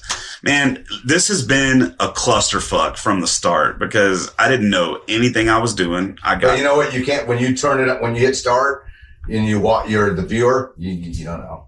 Right. Oh, right. I don't. Looks professional to me. But I did lose like 6 episodes because I didn't have the proper hard drive stuff. I didn't have the proper SD cards. Those SD cards, it matters what brand you buy. I've had like 4 of them go corrupt and I lost 6 episodes, and that's, that sucks. Somebody coming in. Now it's not so much about, I'm not worried about my time. I'm worried about the person's time that came in to talk to me. Yeah. You know, and so luckily a few of them I'm rescheduling. You know, and like 1 or 2 of them wasn't good anyway. So I'll probably just leave that alone. Let that go. That's another hard thing about this is like doing these podcasts is sometimes you don't ever really know how like you're a very good guest, right? You're a great guest because I just say something and then you go and then. And I don't, pick my nose or anything. No, you're just a good guest because you're a very good talker. Like because we've had great conversations over the last few months. And I've had some guys in here that's what it's like. And it's next thing you know, we look down, it's 3.5 hours in. You're like, holy shit, we've been talking for 3.5 hours. Yeah. Then some guys, it's like, man, the hour rolls out and I'm just like, okay, we're going to have to. That was painful. Yeah. Yeah. And and it's not their fault. It's just some people are meant for this and some people aren't. And, I don't, sometimes I might just have to tell somebody I lost it just because. Well, I got a story to tell. And that's what a lot of the song is too. I mean, that song, Don't Tread on Me, is basically how I live and what I teach. Again, that self-reliance, count on yourself. You're on your own, basically. You need to get it done. And it's the same for the women. So, I mean, that very first words of the song, I'm a badass mother with a sweet disposition. That's the way we got to live our life. You have to have, badass skills, ability, and attitude, but you're just nice to people until that one person asks you to whip it out. Yeah. Okay, I didn't want to have to do this, but I'm going to have to, So, and having those skills and ability, it breeds confidence in your life. You're in a good place. You feel good about, your ability to withstand life, and do the things that it needs to do in life to get things done, to be successful, etc. So, that's a lot of what the song is about. and I'm excited because the first weekend in May in Huntsville, Alabama, I'm holding a women's empowerment weekend. So very cool. That's exciting. Friday evening, over pizza or something, we'll do my mindset lecture, where you got to be, again, mentally in that frame of mind where this is what I need to do, this is what I need to be watching for, this is how I need to live my life. And then Saturday we'll go into the don't get taken skills. There's about 10 or 12 ways a female can combat getting taken physically if she knows them. And they're real simple, but they need to know them, and then we need to practice them. So we'll do that, and then we'll do my defensive knife training, which not all women want to carry a pistol or will carry a pistol. I mean, it's big, it's clunky, it's just not easy, right? Doesn't go with their outfit. Yeah, exactly. And so Candace will carry one. Like, it's a good idea. We're gonna do it Sunday. I'm gonna teach the ladies how to handle this weapon safely, how to manipulate it properly, how to feel safe and good with it, and how to be very accurate when shooting it. So we're going to do that Sunday. Saturday will be more hands and knife, but most attacks on women are close because they want to overpower the woman. They want to take her, and take her to a secondary crime scene. Ladies, do not get taken to a secondary crime scene. What that means is don't get taken, put in a vehicle, and then they have control over you. You fight until you got nothing left. You can't allow that. So you got to be loud. You got to draw attention. Yank steering wheels. And before they even get you in that vehicle. And there's things you can do to make it very difficult for them to take you quickly. So if it's really hard for them to take you and you're screaming help and people are taking notice, then there's a chance that they'll disengage from you and get the hell out of there, and just move to an easier mark, because women typically are so easy to take, Jeff. They pull up from behind, the door opens and a lot of times women will have, their ear pods in, or they're looking at their device, or even maybe listening to their device. They're just not paying attention. Trying to find their keys in their purse. Yeah, all of a sudden they're just lifted off the ground and thrown in a car. 3 seconds. Yeah. 3 seconds and they're gone. And now it's up to this guy or these guys that took you whether you'll even live or not. Right. It's their decision. It's not yours. So we got to avoid that situation. Anyway, so I'm very excited about this women's empowerment weekend. Awesome. Because it is mindset. It is not get taken. It is knife. It is pistol, but it is all empowering. Yeah. So, very excited about that. And, they can see that, by the way, if they go to, Hoffner's, HOFFNERS.com, and go to the training academy, they'll find that class, on the website there, as well as all my knives, of course, which I now that I think the next week, maybe even 2, is going to slow down for me a little bit, I'll be able to get the Jeff Canada knives up on the website. Yeah, it's going to be knives. It's going to have the emblem on the blade, and it's also going to have my signature as well, correct? Yes, basically. So it's going to be your image and name and your signature right there. So it really looks good. I'm really excited about it. We got a really good engraver there, and he's going to engrave them up nice, and they will be available on the website. And the 4 that I got that you sent me, I got to give them to the lady that bought them. She bought all 4. She's like, I just know you're going to be big, and I just want I want to buy all 4 of them. And so she bought all 4 for me, and so I brought the knives. She's like, just keep them and sign them.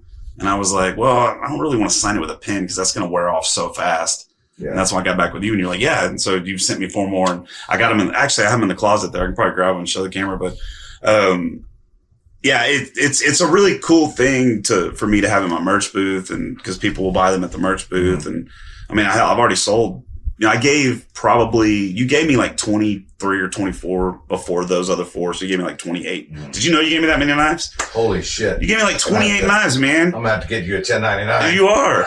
You need to write that shit off. But I sold probably half of them. I gave a lot of them to like bar owners that continually to book me. And I gave like Barsh. You made that one for Barsh for me. Shout out to Barsh, my sponsor. Right on. I haven't given that to him yet. I'm going to give it to him Wednesday night. We're having a party on Wednesday. I'm going to give it to him.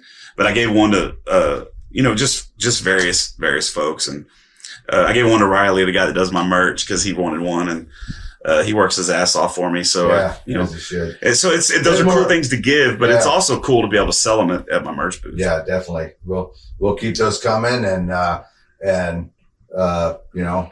we'll, have them on the website, and buy them, help pay for, Jeff, trim his beard or something. Get some beard oil. My beard is the biggest it's ever been. I looked at it before the podcast. I was like, man, I should get a shower. I look like shit, but I'm like, nah, it's just Brian. We'll be all right. Hey, look at this, man. I have never had, in my police career, particularly the last 30 years, I was always, bald and, clean shaven and stuff. And now, man, I'm retired. I got this going on. And look how long that shit is. Hey, it looks good. When I walked in Nashville, you put us up at the Virgin Hotel. Man, what a nice hotel. That was beautiful. You put us up. We meet you downstairs, and it's you and Colleen, and you got the hat on, looking fly, man. You got it going on, bro. I had my open road on. I love that open road. Right? That's my cowboy. Yeah, I want to get one. I just haven't done it yet. Yeah, but I definitely want to get one. I like those hats. Those are cool hats. So I was in Vegas for SHOT Show for 2 weeks. I've never been in Vegas for 2 weeks, but I was all proud of myself. I booked the hotel room, and I said, man, I got this great deal at Virgin. So at Virgin Hotel there, right? Not the same. It's the same hotel, but it was this great deal because it was the week before SHOT Show. I did not need to be there. I got the wrong week. And I said, golly. And Colleen says, well, I can work from there. Let's just go. I said, yeah, let's just go. So, but there's no worse city to be in and be bored. That's the problem. Vegas is a shit. Luckily, I wanted to see Hoover Dam. I haven't seen it since I was a kid. Went on that tour. Went to Red Rock Canyon. Spent the day there. That was cool. Did you go to the Grand Canyon? A couple months ago, we went to the North Rim. Yeah. I've been on the South Rim many times. So and I had to get back. So I didn't stop on this trip, but maybe next year I'm going to stop at the South Rim again and get a reservation right on the lot at the lodge.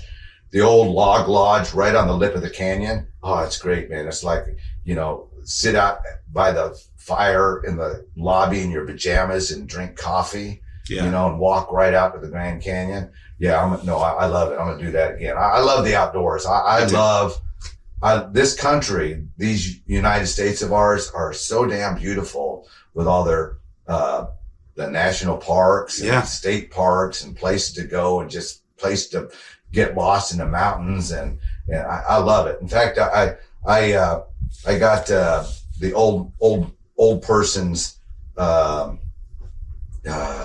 pass for the, national parks. Oh yeah.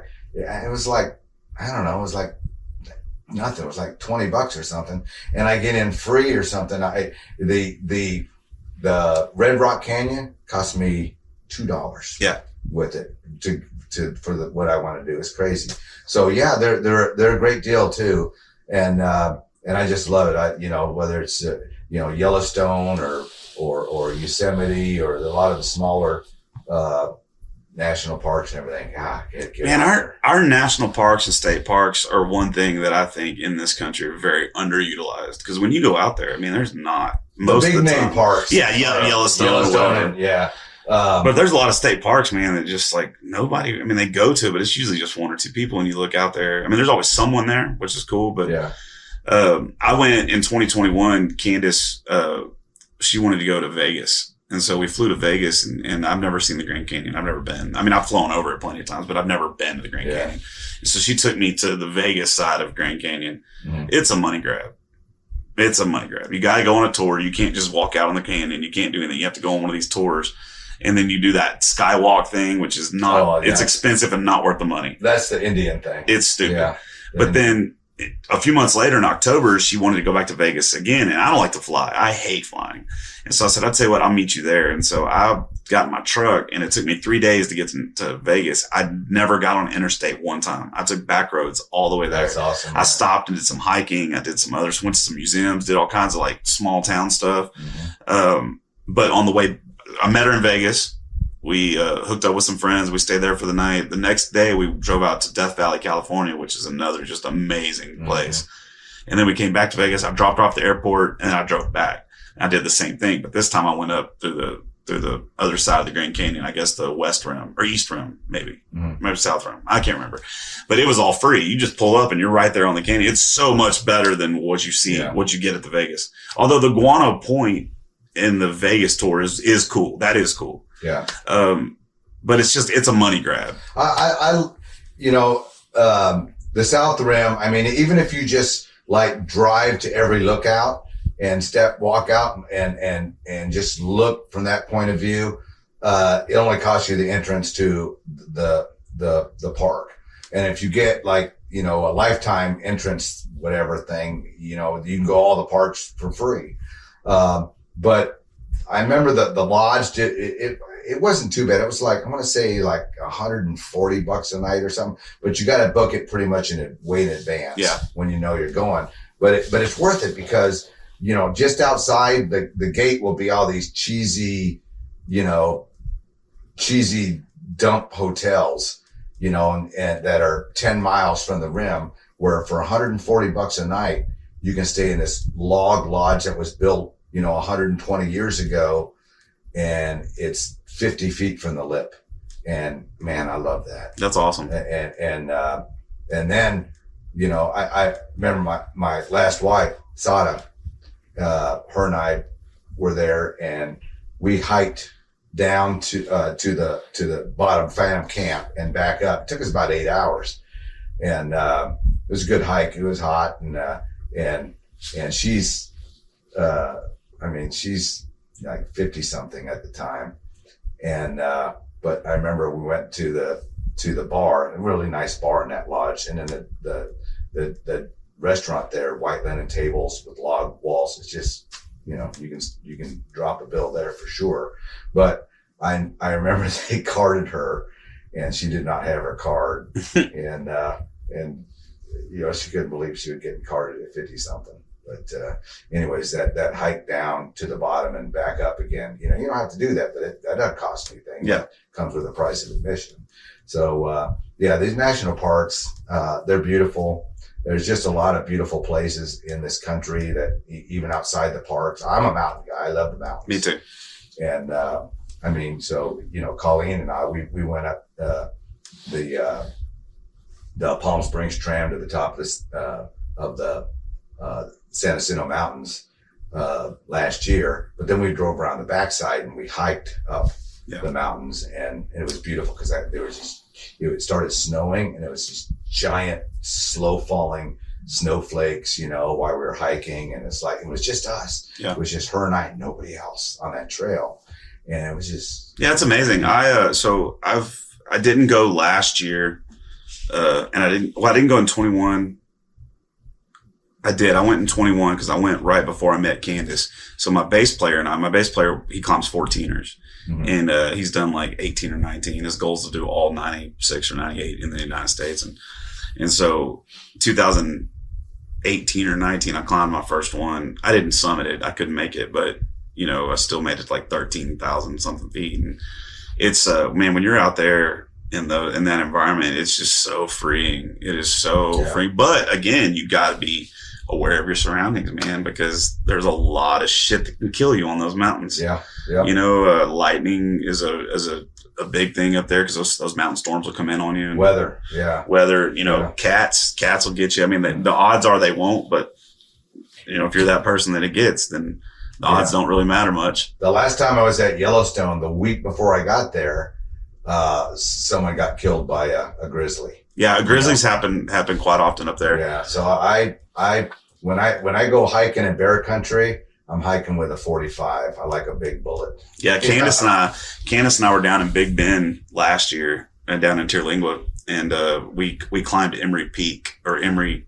Pass or Peak or whatever it's called, and it's like 3,000 or 4,000 feet of elevation gain, and so we're climbing that, and we round a corner and we see a bear with 3 cubs, and they're on this side of the mountain. And so we just, you could tell that she didn't give a shit about us. You could tell that she's used to this. Yeah, probably because of enough distance too. She don't want you close. Right. Yeah.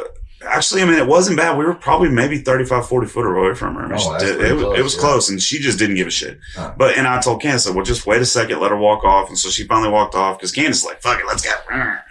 She's just one of those girls. She's just going. And then so we pass the bear up, and then we get to the top, and a storm comes in, and I'm like, babe, we got to get down this mountain. And she's like, why? I was like, because this mountain storms, lightning happens, it'll kill you. But she wanted to go to the top, so I was like, all right, fuck it, and so we went on up to the top, and then we come back down, and I see the mama bear, and Candace like, let's go, and I'm like, whoa, you gotta wait a second. She's like, why? I said, because what happens if that mama bear's on the bottom of that trail, and her 3 baby bears are on cubs are on top of that trail, you get in between them. It's a lot different than when they're right by her ass, and so. Luckily she kind of just walked off, and I assumed that the babies were far enough, and she got far enough away where we were able to walk by safely. But you gotta be aware of your surroundings. You can't just go out there and willy. I got lost on my first one. We climbed Quandary Peak, and a winter storm blew in on us about 12,500 feet or something like that. And the boys wanted to keep going, and I'm like, I'm heading down this mountain, and I end up going down the wrong side of the mountain. I had to go through like 5 miles of post holing and out there on my own. It was the first time I ever legit thought I was going to die. Like, I really thought I was going to die out there on that mountain. Yeah.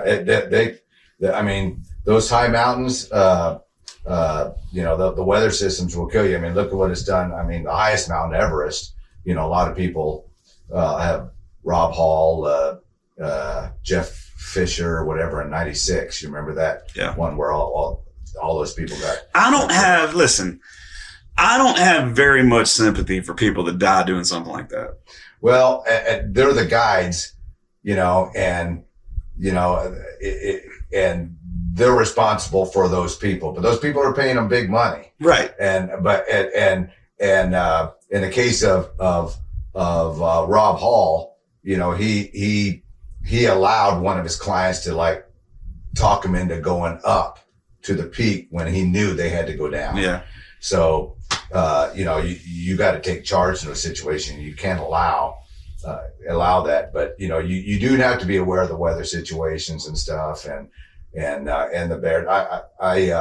My place is not far from there, up in the mountains, and my cabin's like at 6,400 feet, maybe the highest house in Texas. But I can't wait to check it out. Oh yeah, we're gonna go up there and enjoy that. How many rooms is it? Couple of rooms, but it's more like a bunkhouse. Yeah. Set of bunk beds and a bed, and then a couch that folds out and stuff. But very cool. But the views are just so spectacular. And where's that at? In the Davis Mountains, West Texas, and it's just, you can see 100 miles. It's awesome. But there's I have not seen. I'd love to see a mountain lion. They're very, very, very rarely spotted. They know how to avoid humans. The guy that owned the place before I came along killed one. There's the trophies in the cabin, so you'll see that. But I've seen a big, like 500-pound black bear that will come and like destroy things, Yeah. chew things up, and also he would be welcome if he'd be well behaved, gentle Ben style. But no, he just tears shit up. But that's the thing, man. That's I don't have any sympathy for people that die on a mountain. I don't have any sympathy for people that die by shark attack.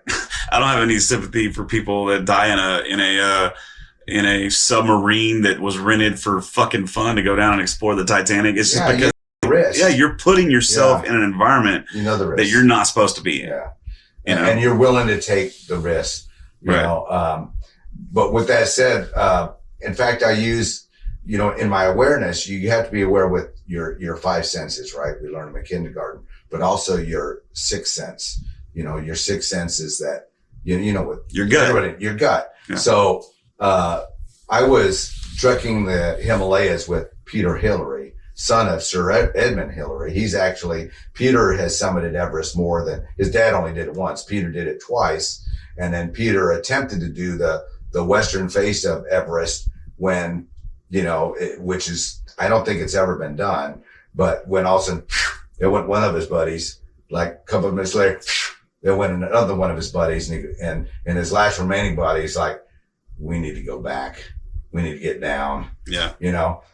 He was climbing K2, which is the second highest mountain in the world, when they're only like 200 feet from the top.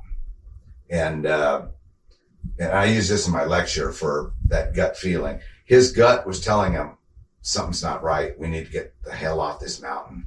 And he hollered up to the seventh climb. He was the last guy. He hollered up to the other seven climbers. Team, we need to go down. We need to go down. Why, Peter? Something's not right. Weather or something. I feel it. We need to go down. You're being silly, Peter. We're almost there. Ego, you're almost there. And they said, take the red rope. Take the red rope, Peter. Let's go. Peter said, no, if you guys won't come down, I'm going down.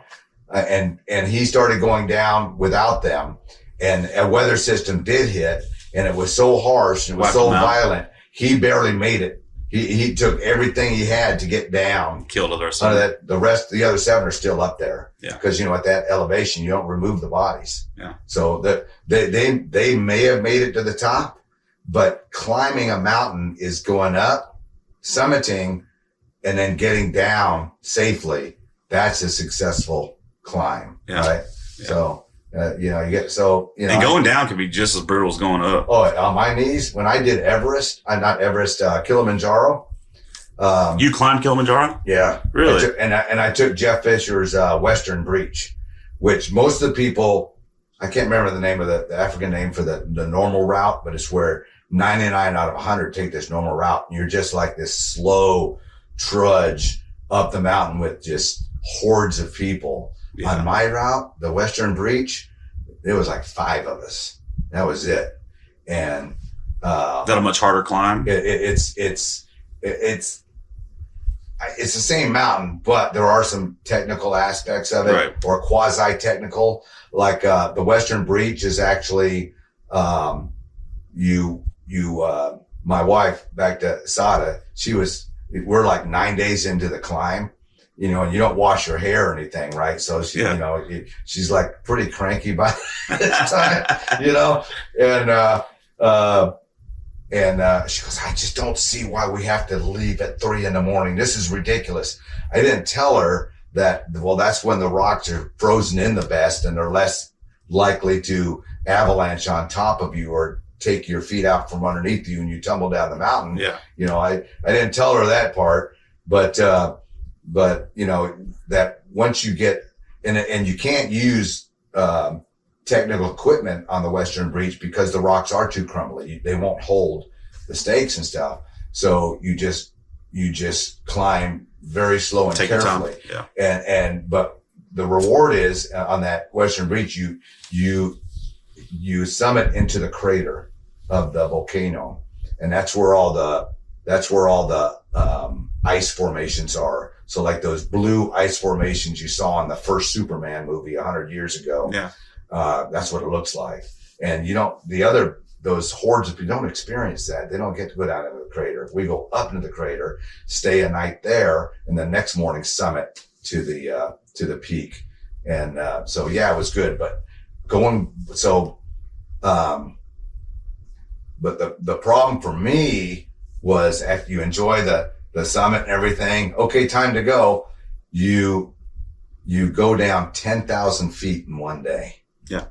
So you're just like boom. Oh boom, yeah. and Bam, your bam. knees. So at my knees. Yeah. Oh my God. I was so hurting by lunchtime that by the time I caught up to the rest of my team, all I want to do is just lay down and get off my feet. I didn't want to eat nothing. I just leave me alone. Yep.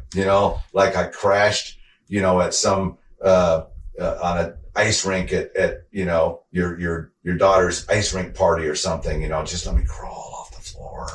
Just don't touch me. Yeah. That's how I was when I finally got off that mountain. Well, I was lost for like 11 and a half, 12 hours out in the woods by myself. And, I finally got back to my truck and, man, I was just like, I don't know. There's just multiple times where I was like, I don't have anything left. There is nothing. And then you just got to dig. You got to find it. Yeah. And I got to the point where I was like, okay, I'm going to take 10 steps. I'm going to take a break. 10 steps, take a break. I'd make about 5 steps and I'd have to take a break, but at least I was there, man. I was giving myself those goals. Yeah. There's like these big giant step downs. Yeah. Like we're about, 2 or 3 feet. I'm like, okay, let me just get off this one. Yeah. Okay. All right. Now I got to do it again. Yeah. Same thing. Yeah. It was brutal, man. God. But I can tell you what, that trip changed my entire life. It changed my perspective on myself. It gave me a lot more confidence on things that I didn't think I could handle. And now, cause your mind, it plays tricks on you. And when you when you really realize that you got a strong mind and you're a strong willed person and there's nothing that can stop that. That's whenever all this stuff started happening for me. I just realized that I'm in my own way. My brain is in my own way. Yeah. Sometimes you got to prove it to yourself, right? You get in situations where, you get to prove it to yourself. If you don't, you're going to be in a bad way. So you better dig deep and prove it to yourself that you are a badass mother with a sweet disposition. Hell yeah. That's what I'm talking about. So you were also in the military, right? Yeah. What branch of the military? I was in Air Force, K-9. What happened is, I knew from like an early age I was going to be a cop. I was watching Adam 12 and all those, something Martin Productions on TV, Streets of San Francisco and, all that shit. And, I just knew I was going to be a cop. I wanted to help people, wanted to be a cop.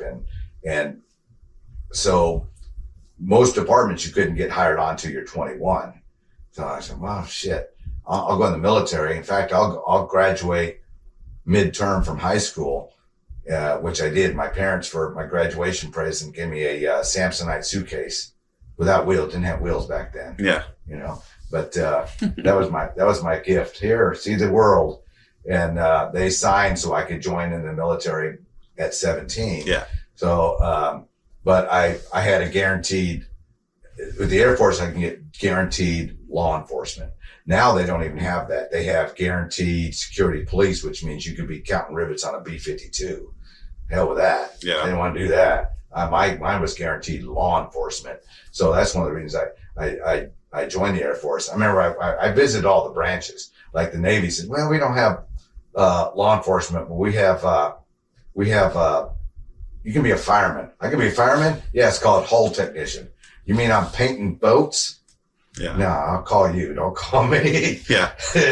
But it was good. Went to Lackland in San Antonio, and that's where basic was. That's where the police academy was. And then the police academy, they go, who here wants to be K-9? I go, I'll do it.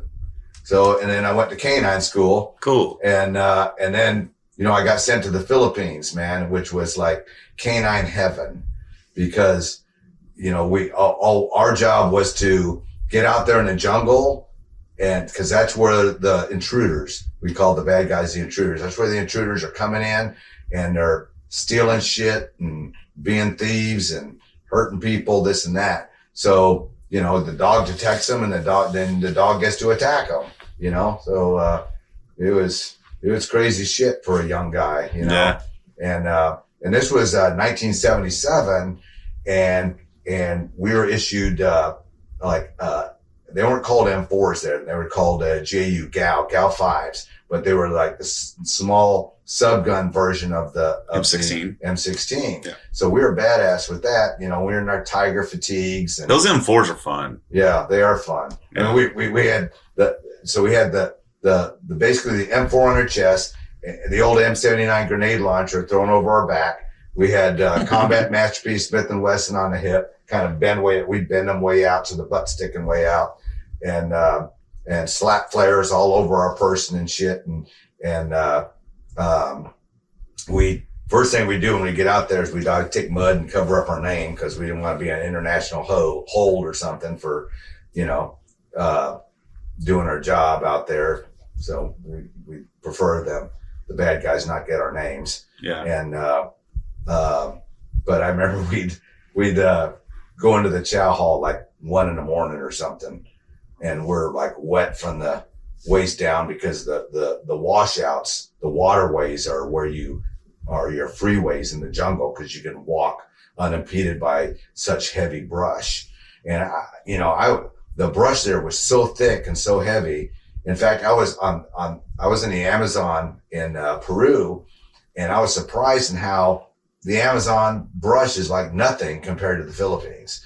But I was, stuck in a brush someplace in the Philippines chasing some bad guy or something where I all this vegetation is wrapping me up and I got to hack my way out at like every 3 feet or something. Yeah. So those waterways are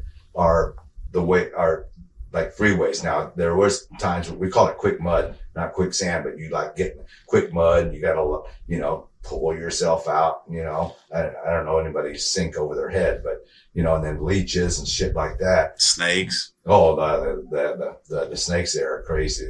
Yeah. Pythons, anytime you came across a python near a road, we'd kill the python and get a vehicle just so we could take it to the village, and the village would have a big celebration because they can feed the whole village with a python. Yeah. And,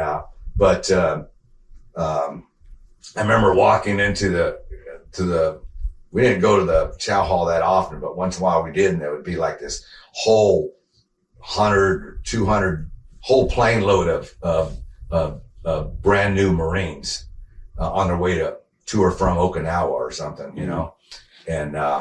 and we were canines, so we were like, we had these barks and everything, and they'd like snap to attention, and we'd always say, "Step aside, Marines."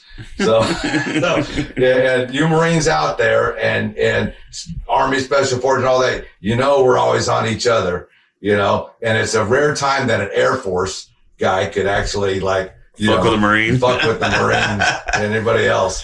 Yeah, I remember, but they would snap to an attention, and we'd like go to the front of the line because we had to anyways, we were on duty. But I remember one time we were at some club, and there was this army guy, army guy, like sitting at the next table, and me and my guys were just like talking about army this, fucking army, and this, they're so dumb and this and everything, and he the glass he was drinking his beer in suddenly just crushed in his hand. And we looked, and we go, let's talk about the Navy. Yeah. So my buddy, my best friend in high school, he went in at 17. Same way he went in 17, did his basic training during the summer of it between his junior and senior year, then came back, did his senior year, and then he shipped off. And he went to Fort Leonard Wood in the Army, and he went as communications. But after he was in for like 2 or 3 years, he went SF. He became SF. Mm-hmm. And so fast forward to 2001, 9/11 happened in September. I went down to the recruiter in like November or December, I can't remember, and because of 9/11, mm-hmm. and I'm like, I'm ready to go. And I went down, I said, I want to go, because my buddy told me what to say, because I wanted to go where he went. I wanted to be like, okay, I want to go in Special Forces Airborne Reservation, blah, blah, blah. So I go down to the recruiter, and they go down, they take me down to MEPS. And, at that day and age, like when you went in and you went to the recruiter, they took you right then, right? or at least I did a delayed enlistment. Oh, okay. Now everyone has to do a delayed enlistment. And so, they put me on this like delayed thing for like 2 months. And so every day I was working out with my Army recruiter, and then I injured my ankle. And then on the day I was this was the night before I was supposed to ship out. So I go down to MEPS the next day, and then they're like, well, you can't ship out today, obviously. And I'm like, well, obviously I can't ship out today. And they were like, well, now your contract's going to change. And so they took me out of all the shit that I had already negotiated and had stamps for everything.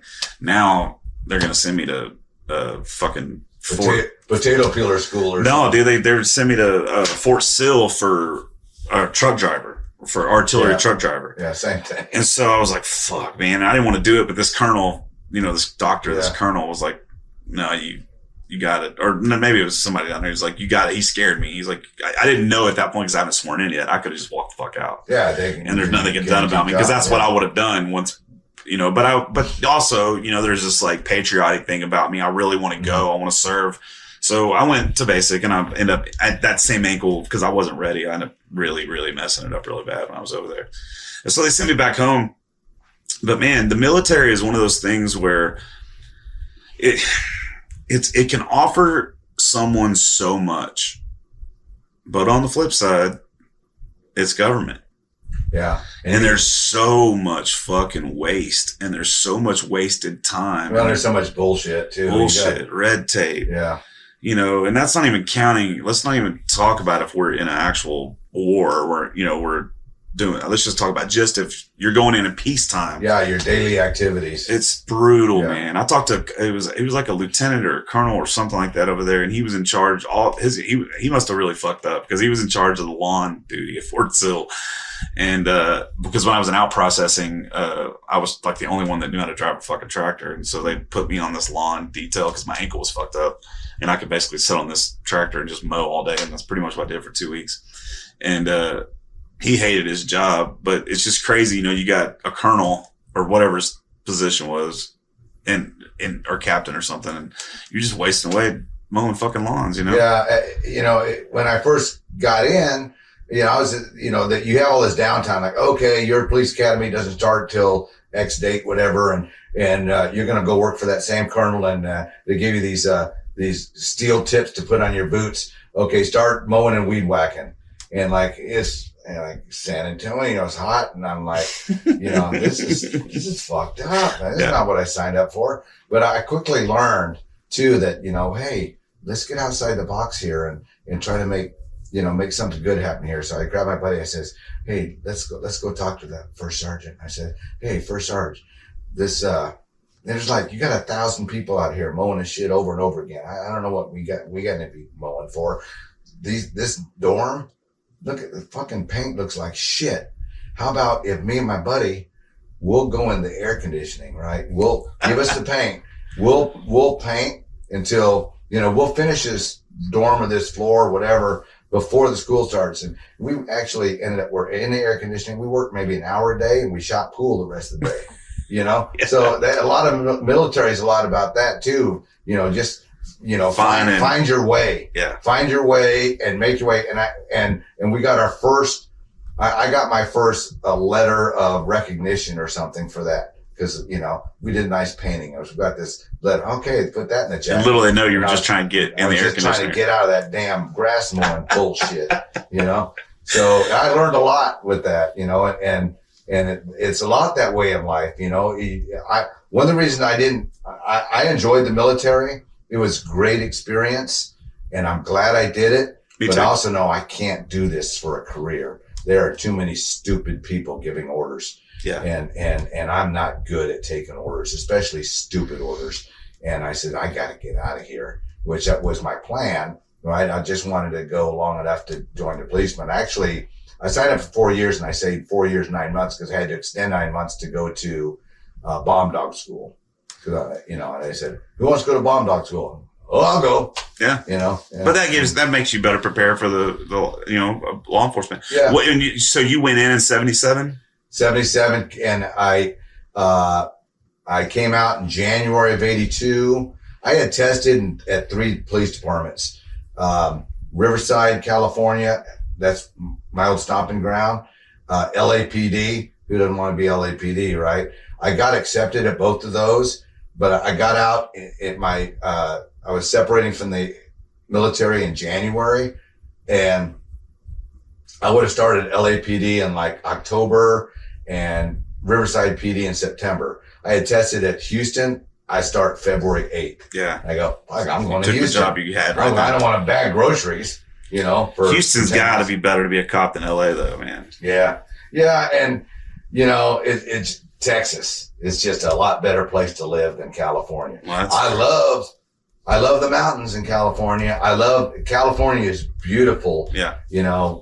But it's just politically, it's a mess. Well, I mean, they've turned one of the most beautiful cities in the whole wide world, San Francisco, into a fucking dump. Yeah. Because they think that the homeless should have more than the people paying for their homes. Yeah, the homeless should have more rights than the business owners. So it's a mess, and hopefully Americans, and that's again part of what this song is all about. Again, I don't really care about right or left. I care about correct. I care about self.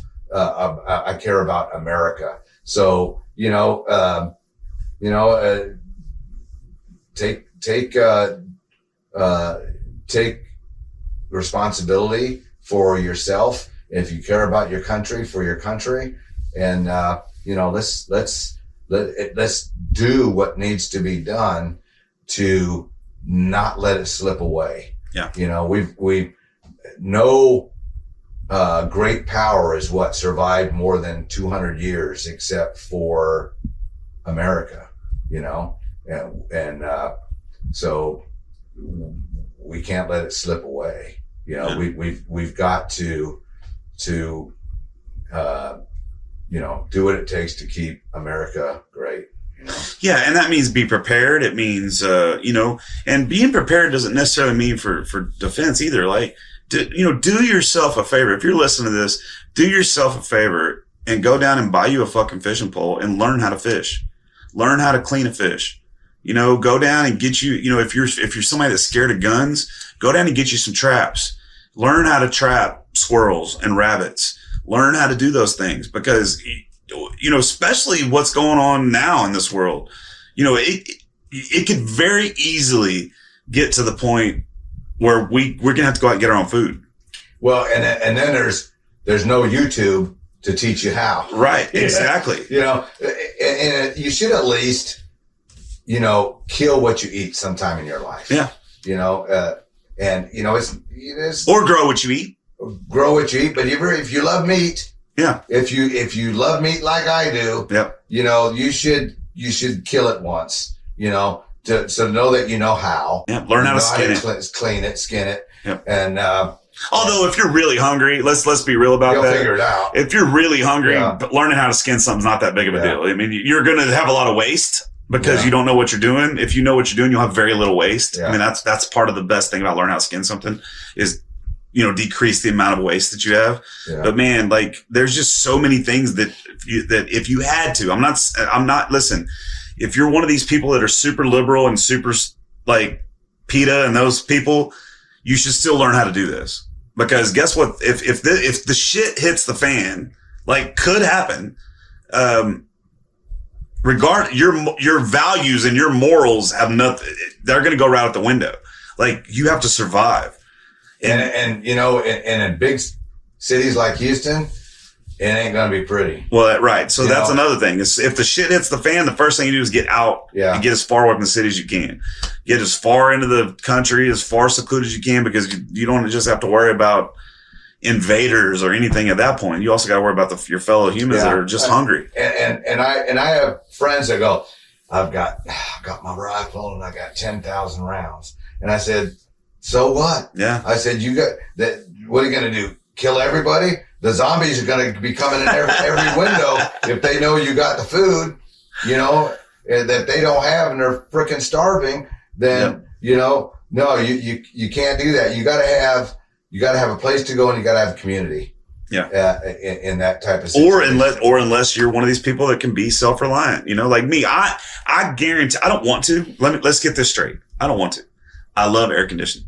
I love internet. I love my social media. I love playing music. I love, you know what I mean? I love the way we're laid out. You know, I love being able to have all these conveniences but let me tell you something. Don't get me wrong. If I had to go survive on a mountain by myself, I know how to do that. I can build a fire by myself with nothing. I can hunt. I know how to do that. And I know how to make a bow and arrow. Like I learned how to do all that stuff when I was a kid. Is it going to be a bow and arrow that's going to stop an elk? No, but I've killed rabbits with a handmade bow. Mm-hmm. I've killed squirrels with a handmade bow. You know, traps. I know how to build traps to trap small game like squirrels, chipmunks, whatever. Like I know I can do all that. Do I want to do it? No, I don't. I don't want to.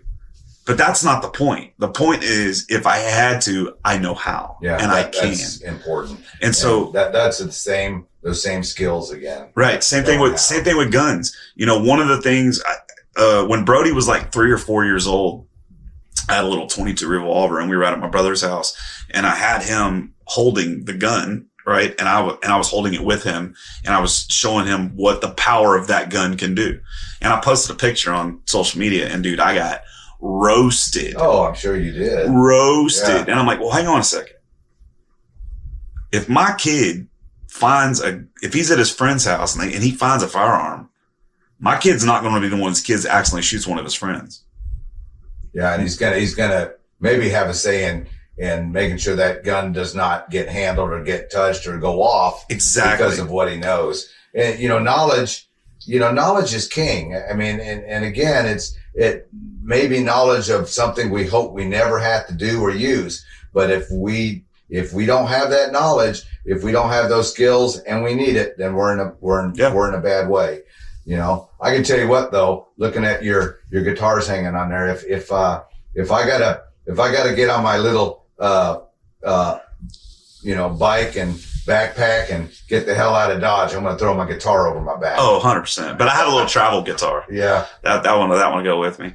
But yeah, with Brody, man, the first thing he would do is he'd pick it up and clear it. That's exactly what he'd do. Yeah. He'd pick that gun up, clear it, make sure it's not going to hurt anybody else. And then he would go notify an adult. That's just because he knows. Right. But I'm telling you parents out there that are so scared of guns or liberal and don't believe that they should be whatever your reason is for not wanting to be around guns, listen, I can get behind that. I can, you have that right as an American citizen. Yeah, they have the right to choose. But at least do yourself a favor and learn how one really works. Go take a class. Learn how one really works. Learn how to make one safe in case they ever need. Correct. That's the thing. Learn how it works.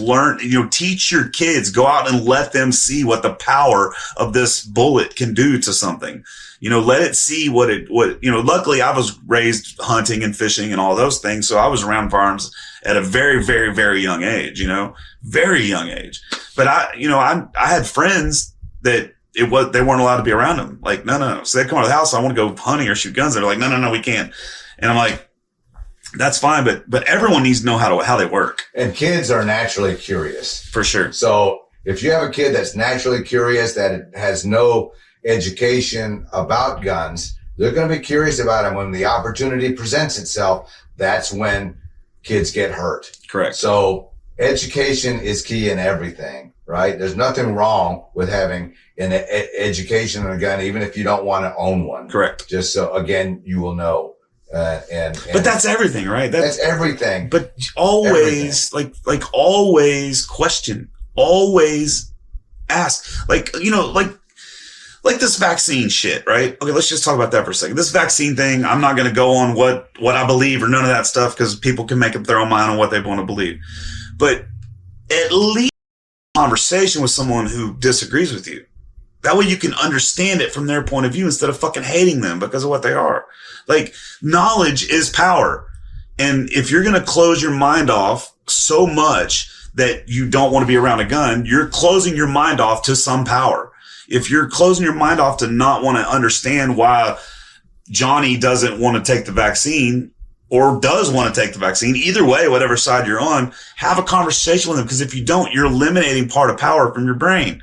Like, the more you talk to people and the more empathy you have and the more you understand or try to put yourself in someone else's shoes, the better of a human being you're going to be. Yeah, I have no problem with, I know a lot of people that got the vaccine. Me too. For one reason or another. And you know what? Maybe I would have got the vaccine if I was living with my 93-year-old mom. Right. You know, and who, you know, also got the vaccine. I'm concerned about her health, but I'm not. So, you know, I know that I am a strong, healthy guy. Right. And, not only that, I caught it and I got through it. That too. I got it relatively early. I think it was November, that first year of COVID. And, you know, I was down for a few days, yeah, me you too. know, and I was running like 101, 102 fever and I felt like shit. Yeah. You know, me too. And, I never lost my taste or anything, but, you know, I said, well, now I got the antibodies. Yeah. What the hell do I need? You know, a man-made, you know, yeah. shot. Untested shit. Yeah, when I already know I've got the best antibodies, they are the real thing, you know, and you know you made it through it. And I made it through. So, you know what? I'm just, I wasn't afraid about getting it in the first place. Once I did, I said, okay, good. Let's just get it out of the way. It either kills me or if it doesn't. If it doesn't kill me, I'll be fine. Right. You know, and, you know, I just, it really did kind of break my heart, to tell you the truth, seeing America live in so much fear. Yeah, me too. And it just felt un-American to me. You know, you know. But we've been getting there for years. Yeah, and you know, I would have felt a lot better, you know, if Trump would have said, whoever wants to go to work can go to work. You know, I'm not going to tell you, you know, because I went to work. Patricia, my operations manager, she goes, should I be driving to work? There's no cars. And what if I get pulled over? I said, you know what? Just tell her we're necessary. I wrote her a little letter to put on her dashboard to this, because, you know, that we are a necessary entity or whatever. I don't know what the hell I said. But I said, don't worry about it. And cops aren't out there. Cops aren't COVID police. They don't care about that anyways. Not here. No, California, I mean, they put a whole task force together that was them trying to get like neighbors to call in on neighbors for having parties and shit. The government overreach. Holy fuck, dude. Yeah. I know. I was in California and trying to, you know, go to a restaurant. And there were some restaurants open that they had to like put tables outside. No one could eat inside. Yeah. And everybody's just trying to do what you got to do to survive. Like, we just wanted to survive, including our economy. Right. It's insane to like shut down a whole economy because you might get sick. Yeah. You know, you know, I know, you know, if you had certain health situations or family with certain health, you had to be very careful. I didn't have to be careful. I didn't give a shit. Yeah. And I'm the same way. Wearing no mask. And when I got it the second time, I didn't even know I had it. I just tested myself because someone close to me had it. Same here. And holy shit, I got it. I didn't even know I had it. I had it 4 times. The first time for 6 days straight, I had fevers every 3 hours, and it was bad. I mean, I was sick. Yeah, first time was rough. Yeah, about the 4th day, I was like,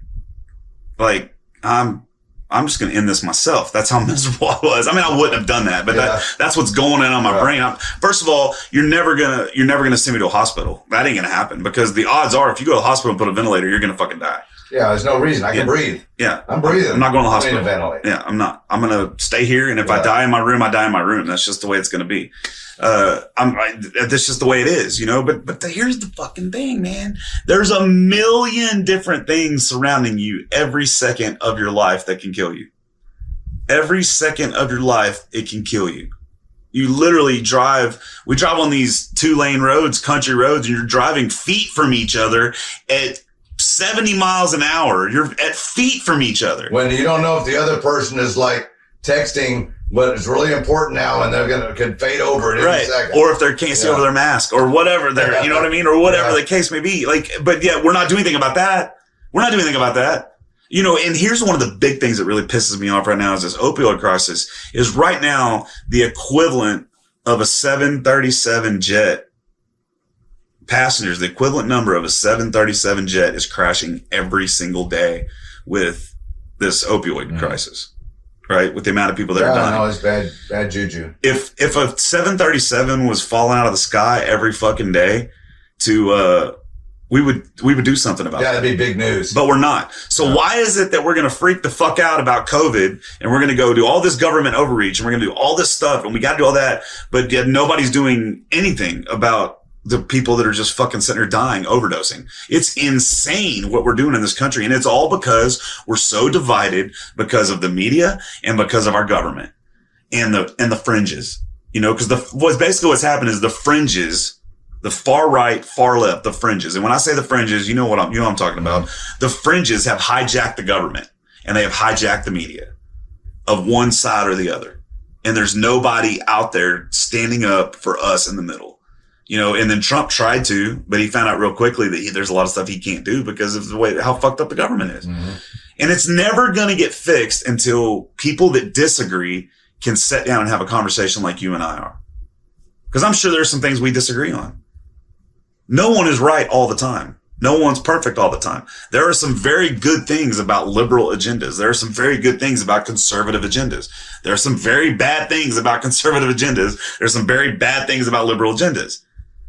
But no one's right all the time. So if you're the kind of person that's sitting and you got this echo chamber, far right, far left, doesn't matter, and everybody on your Facebook is just like you, no one's challenging you, you're not going to dinner with someone who believes different than you or various things. If you're not opening up your mind to those things, you are perpetrating, or maybe that's not the right word, perpetuating this cycle of craziness. Yeah, exactly. Every time you say somebody, because you believe different than me, you're not as patriotic. You believe different than me, you're not as an American. You believe different than me, so you're not this, you're not that. That's not the way we need to have those conversations. There's a lot of that going on. It seems like you think different than I do, therefore, you are wrong, or we are going to condemn you, or we are not going to let you speak. You're the enemy. Whatever. Yeah, you're the enemy. And both sides are doing it. Yeah. Both sides. It's dangerous. It is. It's dangerous, because, again, that's when we're starting to infringe on freedoms. Yep. Because of opinion and fear and fear, and extremely, extremely dangerous. And and there's a reason why the First Amendment is the First Amendment, and there's a reason why the Second Amendment is the Second Amendment. Mm-hmm. The First Amendment is the First Amendment because it is by far the most important amendment. Us being able to have this podcast and talk to you about these things, it is the number one thing we need to have a good society. Right. Once you start squashing people because they believe different than you, it's just not right. I mean, look at Russia right now. They're now passing laws that can take the property, including real estate, of a person that criticizes the military or criticizes, the what's going on in the military or the war right now. Yeah. How insane is that? Do we want that in this country? I think some people do. So it doesn't matter what the government overreach is. It may be even something you support, you can't allow it. Right. Because we're a nation of freedom. We are, but we've stomped on our freedoms at this point so much where I don't really know anyone who truly feels like they're truly, truly, truly free anymore. Yeah. I mean, guys like you and me that are self-reliant, and I guarantee you we're definitely a lot more free than a lot of these sheep.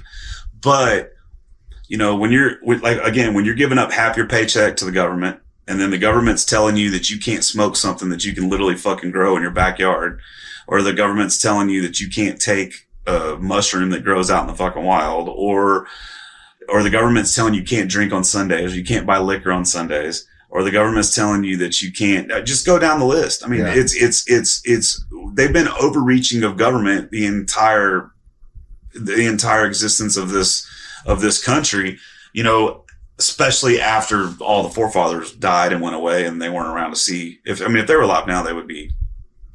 Well, and they warned us too that Americans would give up freedoms in the name of security, right, in the name of safety. And that's where we are. And that's where the government is always going to use it. This is for the best. This is for your safety. This is to keep you and your family safe.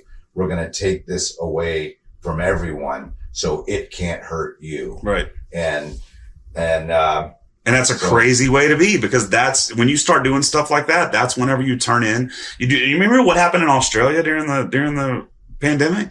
Yeah. It's again neighbors turning in neighbors. Yeah, and the government come down on them, and putting like boarding people in their houses and shit, like literally putting boards up and keeping people in their houses where they couldn't get out. I mean, that's just crazy. Like you can't do that shit. Yeah. And the more the government cracks down on something, all that does is give the criminal enterprise more power. I mean, did we not learn anything from Prohibition from the 20s?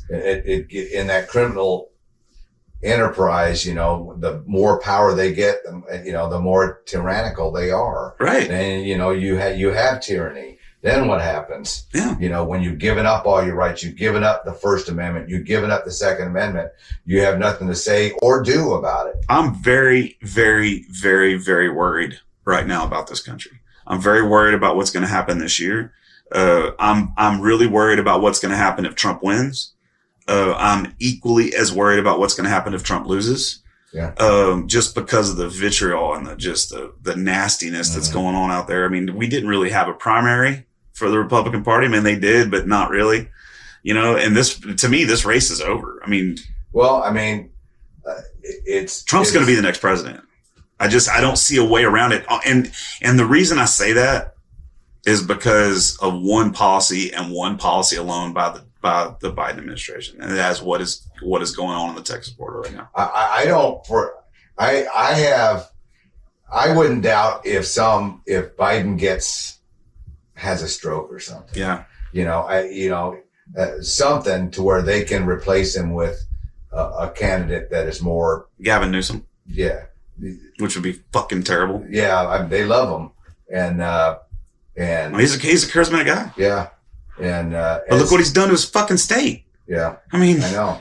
So, and Obama, incredibly charismatic. Yeah. But he hadn't done anything when he got elected, and he didn't really do anything after he got elected. Yeah. I mean, there's some stuff that I think Obama did good. I mean, there's some stuff that I think Biden did good.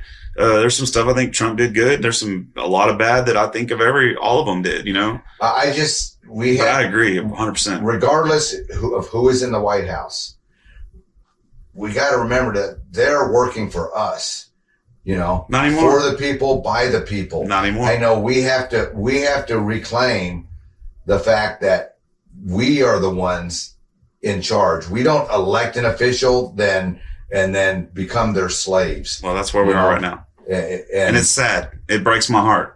It really breaks my heart.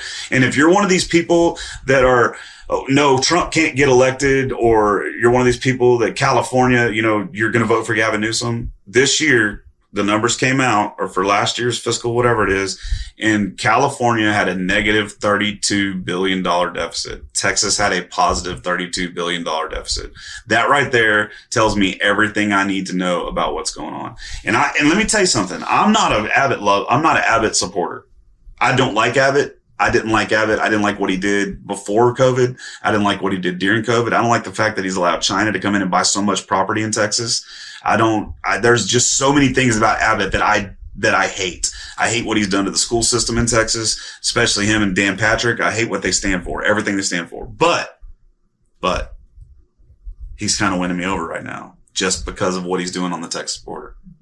Yeah. Because I don't understand how anybody could not side with what he's doing down there, because the federal government won't do it.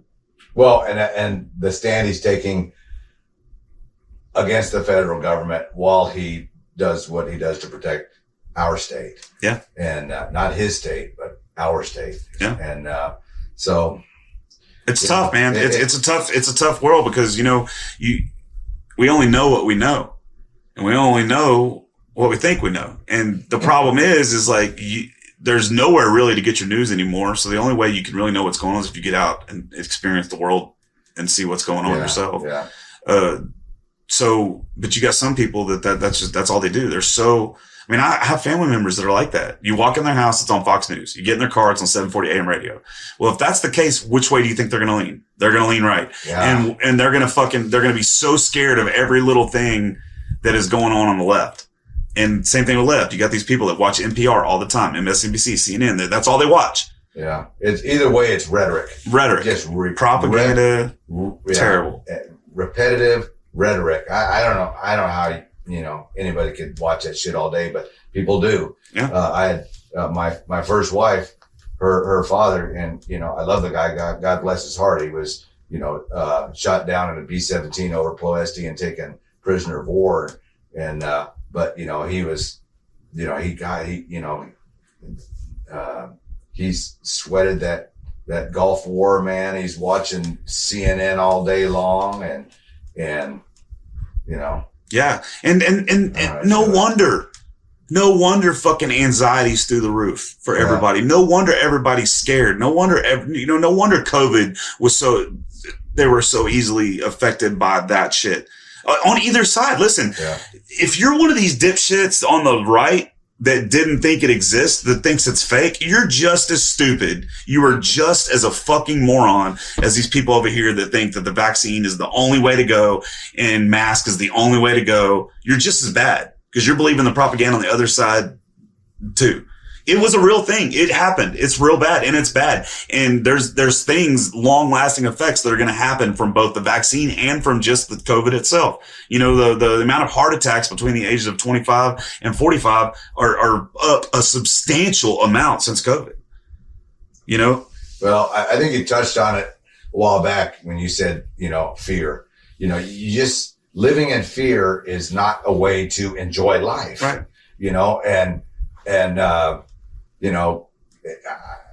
Some guy asked me one time, well, you're always your head, you say your head's on a spindle, you're watching everything and you carry a gun and a knife and, aren't you living in fear? I said, no, brother. Yeah. Not at all. In fact, I'm not scared of anything, Yeah.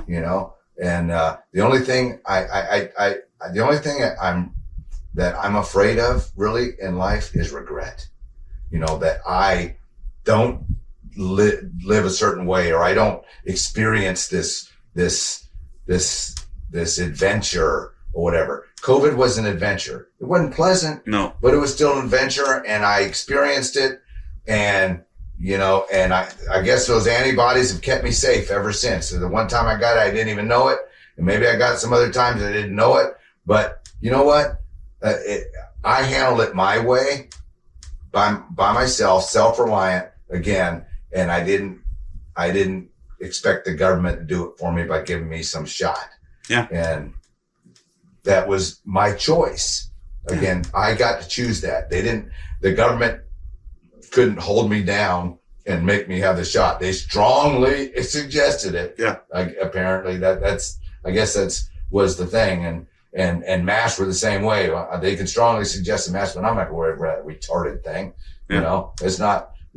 It's not me. It's not my style. Yeah, I'm the kind of guy that I would wear. I would put it on if I went somewhere. I would just do it just because I don't want to have any I just don't want any bullshit. But not because I believed it or because I wanted to. I just did it. Well, and at the restaurant you were at said you got to wear it to the table. Well, you got to if you want to eat. So I would put it over my eyes and put my hand on my girlfriend's shoulder. And just wear it over my eyes. Right on. Yeah. But it just amazes me at that time, this side going at this side and this side going at this side about something that neither side knows anything about. You don't know because it's a new you don't know. You don't know. You don't know what the vaccine will or won't do. So if you're one of these people saying that it's going to do this, you don't know. If you're one of these people saying you got to have it because of this, you don't know the vaccine. You don't know the disease. You don't know how it spreads. You don't know if masks work. You don't know if they don't. But because you heard someone that you think is above you or smarter than you in the government tell you that this is the right way, or this news station, that's what you believed. And anyone that didn't fucking believe exactly what you wanted to believe was the enemy. And it's both sides. It's both fucking sides. Yeah. I mean, you got to trust your gut again. Yes. And you got to know yourself. And that's in the song too. What the lines in the song, liberty is not compliance. Freedom is self-reliance. Right. So again, you can't just blindly trust the government. Right. In everything. You need to question the government. You need to explore, research, whatever, or even experience things to understand. Right. And just look at it this way: educated decision. If you're in a house and it's on fire, what are you going to do? Are you going to wait for the fire department to come pull you out of the house? Or are you going to get the fuck out of the house as fast as you can and then deal with the consequences later? Like that needs to be the whole thing all the time. You can't depend on anyone for anything. I tell you what, the day I became a man, the most freeing day of my life was the day that I realized that no one owes me anything. My dad doesn't owe me anything. So if my truck breaks down and I call him and he's not going to help me out financially, I can't get mad at him about that. I can't get mad about the government for not giving me unemployment whenever COVID happened. I can't get mad about all these things. I can't. I have to depend on me and myself and what I can do. Thank you. Same thing with this podcast. Same thing with this podcast. At first I had a guy that was editing the podcast for me, but I was depending on that, and then he wasn't delivering in time. No, I'm not saying anything, he's a busy dude. I love the guy. He's great. But like me, the way my brain works, I want him to be consistently output. So now I just learn how to do it myself. I'm not depending on anyone else to do it. Like that's the way you have to approach life in general all the time. And if people would do that, it would help them out in their careers. It would help them out in their relationships. You shouldn't depend on your wife to cook you fucking dinner. No offense. I mean, if that's y'all's agreement and that's what she does, that's fine. That's one thing. But you shouldn't, if she comes in one day and your dinner's not made, you shouldn't get mad at her for that. Make your own fucking dinner. You know what I mean?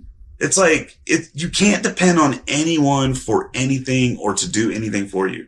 Ever. Not your parents, not your kids, not your husband, not your wife, not the cops, not the government. No one. You're in charge of yourself. You're responsible for yourself. Yeah. Again, no one else. And so, all these things are, the way I live my life, obviously you as well. It's what I teach. It's what you sing about now that you sing to, don't tread on me. And, the song releases March 1, 2024. So I don't know when the podcast is going to come out. If it hasn't, if it comes out before, then put it on your calendar. If it comes out after, then why haven't you downloaded it yet? Yeah. Why haven't you streamed it?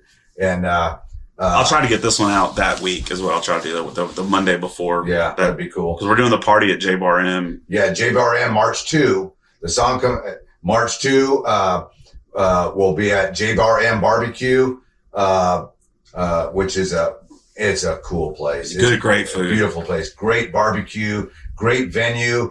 Shitty band. Oh man, I holy smoke. So I am insistent that Jeff brings the entire band for the song release party, because holy smokes, if you had not experienced Jeff and his band together, then March 2nd has to be on your calendar, because it's just so fucking good. There's such have fun for sure. Such good energy. And I mean, Jeff, you guys rock. Thank you. And, Jeff is trying to break his strings, and literally those strings are like stretching like this far. Yeah, I beat the shit out of it. Yeah, sure. I love, that's the way I play too, man. And, I love, play it like you stole it, I guess. But, yeah. I mean, I live my life like I play on stage. I mean, I live my life for right now. I prepare for the future, but I live my life for right now, because right now is all I got. And when I'm on that stage, it's right now, and that's all I got. That might be the last time I ever get to set foot on a stage. Yeah. Now in everybody's life, now is the only time that really matters. Yeah. We learn from the past, we prepare for the future, but now, now is what really matters. What are you doing now? Yeah. And, so we're going to have a good now night. I tell you that. A good now night at J Bar M, March 2. Yeah. And, we're going to celebrate. And you can see just to the left side of the stage, you can see the Houston skyline. Skyline of downtown Houston. It's gorgeous. Yeah. But that's a gorgeous place too. And I was really glad, you decided to, that we could do the party there. Yeah, for sure.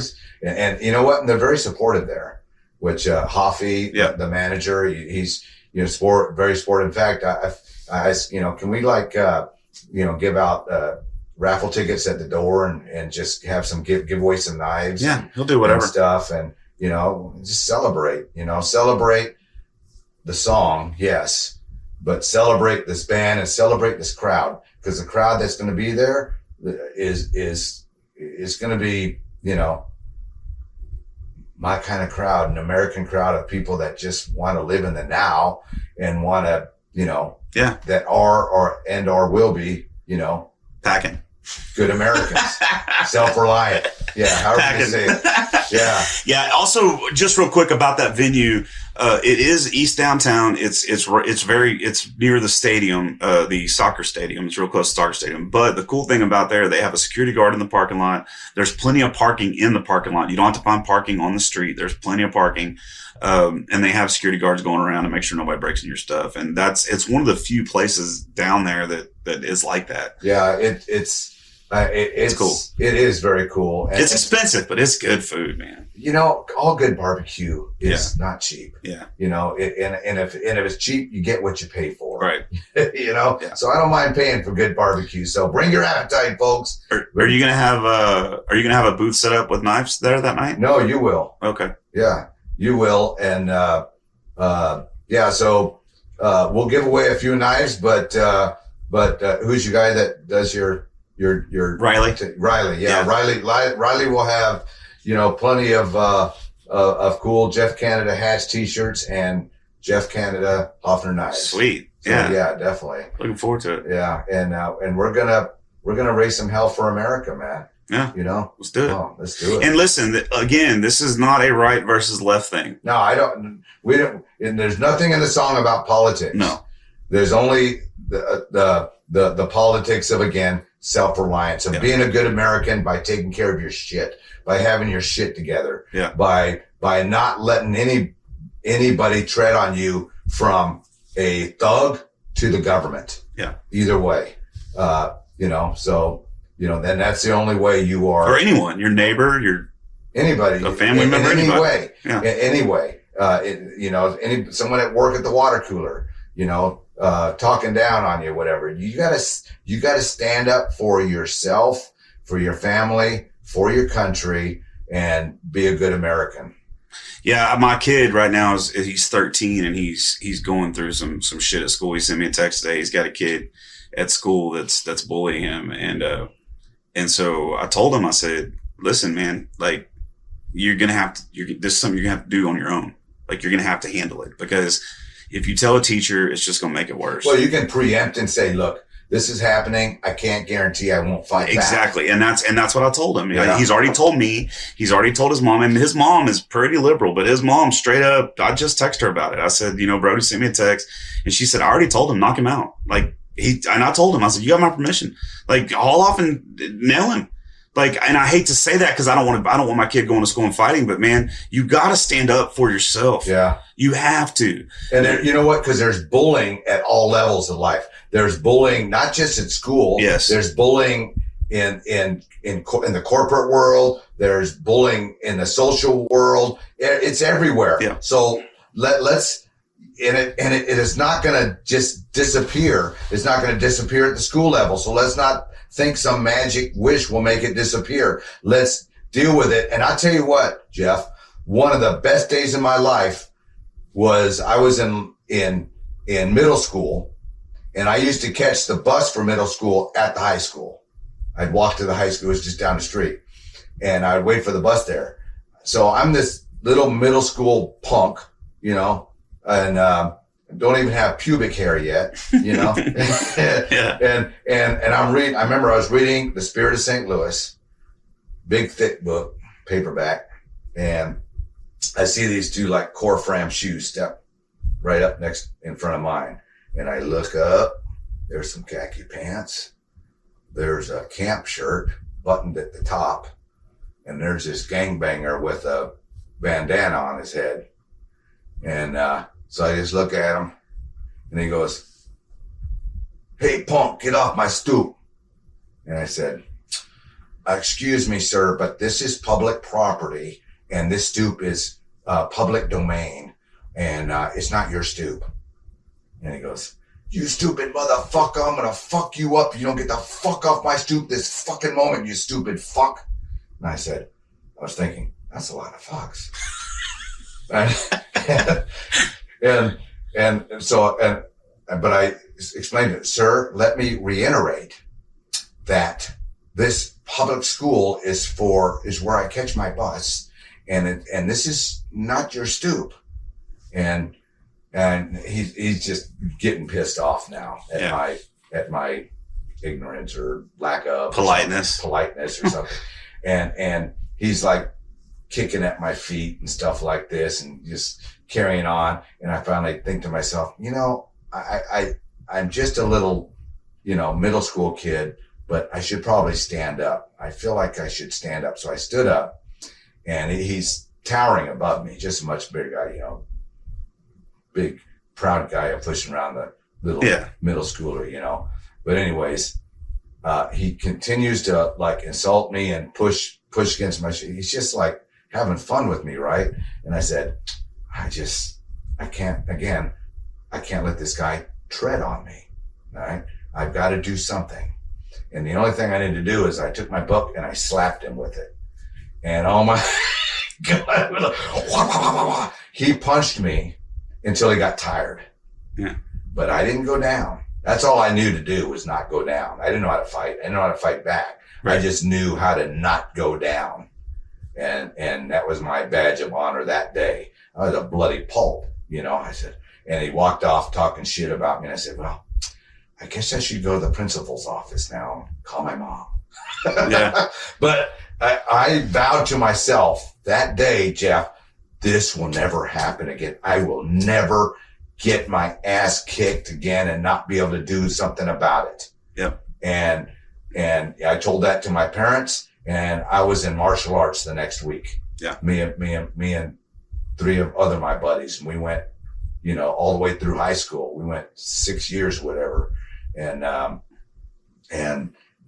never had my ass kicked again. That was one of the best days of my life because it taught me not to get my ass kicked again. Yeah. I mean, I'm about it. I might get my ass kicked. But you're going to know that you kicked my ass. Like you're going to know that you got into something. I'm not just going to lay down on it. Something similar happened to me. I was a freshman in high school, and, I don't even know why they do this, but they segregated the school pretty much. It was, you had the seniors had their hallway, the freshmen, junior, whatever, had their all different hallways. And I didn't know any better. It was like third or fourth day of school. I was a freshman, and I walked down the senior hall because one of my classes were down that hall, but I stopped and I got a drink at the water fountain. Well, 4 or 5 of these big senior football players stand up and they surround me and they start fucking with me. I mean, they're pushing me back and forth. I got my backpack on, and I'm a freshman. I'm a little dude.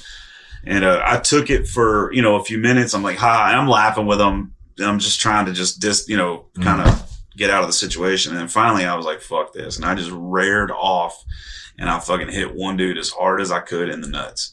And as well as I do, a shot in the nuts is it's not going to stop anybody. Not if they don't want to be stopped. Right. Yeah. And so, he kind of bent over a little bit, but dude, next thing you know, because I did that, those other 4 boys that were with this guy, whatever, they fucking started in on his ass about it, and they just let me walk. And I never got messed with again for at all, and it wasn't because if he probably would have come after me, I probably would have got my ass kicked, or they could have very easily kicked my ass. But I was like, I'm going to stand up for myself right now.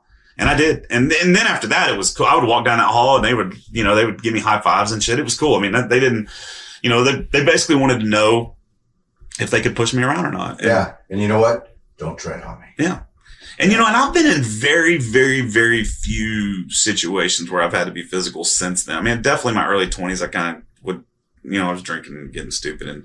But man, like, don't tread on me. Leave me alone. Like, that's it. Just leave me alone. Let me do you do you, I'll do me. And anyone that tries to get into my bubble, just be ready. Liberty is all about living your life the way you choose. Yeah. The way you see, and not be tread upon by anybody who wants you to change you or make you do something you don't want to do. Yeah. You know, and, so yeah, that's liberty.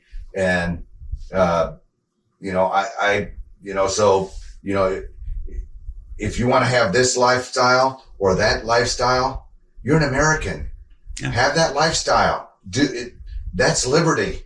You know, that no one should tell you you can't. Right. And as long as you're not harming somebody else. As long as you're not harming your someone else in some way, you should be able to live your life the way you see fit for you. And don't let anybody stop you. Don't let anybody tread on you. Yeah. You know, and you know, then you're going to have to figure out your way to be, you know, a badass mother with a sweet disposition. Yeah. You know? Yeah. You know what I'll do is I'll put the song in this episode too. All right. I'll put it in there. That way they can see it. So, all right, man. Well, hey, I'm gonna let you, I know you got to pee. Yeah. I'm in my 60s now and my bladder is screaming, you know? Yeah. Let's get out of here. And, so, but probably by this time my prostate is shut down as well. Yeah. So it's like, now I can't just like, I got to stand there for a while.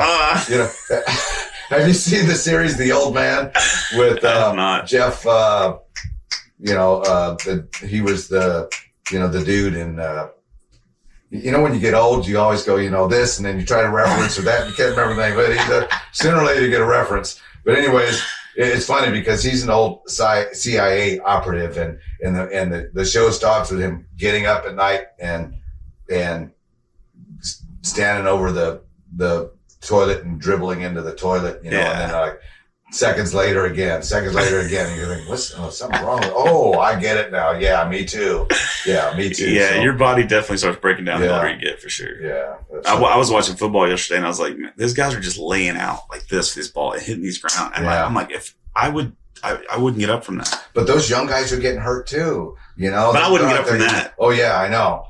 But it's you know, it's just like it takes me 30 minutes in the morning to like get out of bed and get stretched out and like move around, and gravity's so powerful. Yeah. And my feet keep getting farther away. You know, I got my girlfriend putting my socks on for. I said, just get them over the toes, and I can pull them up. You know, does she clip your toenails for you? Actually, see in the Philippines, I got like this fungus, you know, in my nails, and all the doctors, they keep wanting there's some medication. I want to medicate my whole body with this shit that can kill your kidneys just to kill some toe fungus. No, it's like COVID. Just give me the fucking fungus. I'll just have fungus on my toes. But Colleen, she goes, no, I'm gonna fix it with my herbs. You know, and oh yeah, she's one of those like crystal people. Yeah. So she put this one. I don't know what it was. She got all these essence oil things, and she put something on there that fucking burned my skin and gave me a rash for like a week. Did it kill it? No, not that one. And then now she's like, she mixes it with Vicks or something so she can just dab it in a particular area and it won't run over my foot, you know? So anyways, she puts my socks on for it. She's down there anyways, right? Yeah. She might as well put the socks on and I'll just pull them up my calf, you know? That's my life, Jeff. Hey, she's a sweetheart, man. She is a sweetheart. Yeah, so is Candace. We're both lucky mofos, man. We're definitely lucky. And you know what? Ain't no one gonna fuck with our ladies either. No. You know? Mm-mm. Listen, my lady's a fucking badass. Good. Listen, she's half Italian, half Romanian. She grew up in Detroit, like in the not good parts of Detroit. I mean, she can definitely handle her own shit. Now, granted, she's, 5'5", 100 pounds. So anybody with any weight can overpower her very, very easily. I pick her up all the time, just move her around. Yeah. It's like, she'll get up. She has a barn outside, and she'll like get up in there, and to get down, she has to go down this ladder, and it's kind of unsturdy. And I just grab her and set her down. So somebody my size could very easily overpower her. She wouldn't have. Oh yeah, size matters, and that's why I Colleen is real good about. She's tiny too. Yeah, she's tiny also, but really I like having her at my shows. we're trade shows and stuff where we're showing the knives and stuff, because a lot of the women are standing there next to their husband, and it's always like, well, it's like the police will take care of the husband, right? No, the police won't be there. Well, the husband will take care of the wife, right? No, the husband won't be there. So that's why we shot the video. You haven't seen the video yet. We're in editing for Don't Tread on Me. But I put a scene in the video where the girl protagonist, she feels threatened by a guy at the gas pumps, and she touches her knife and gets in her car and leaves, and just a little hint there that, it's the girl has to be the badass mother with the sweet disposition also. Everybody's got to be able to enforce Don't Tread on Me.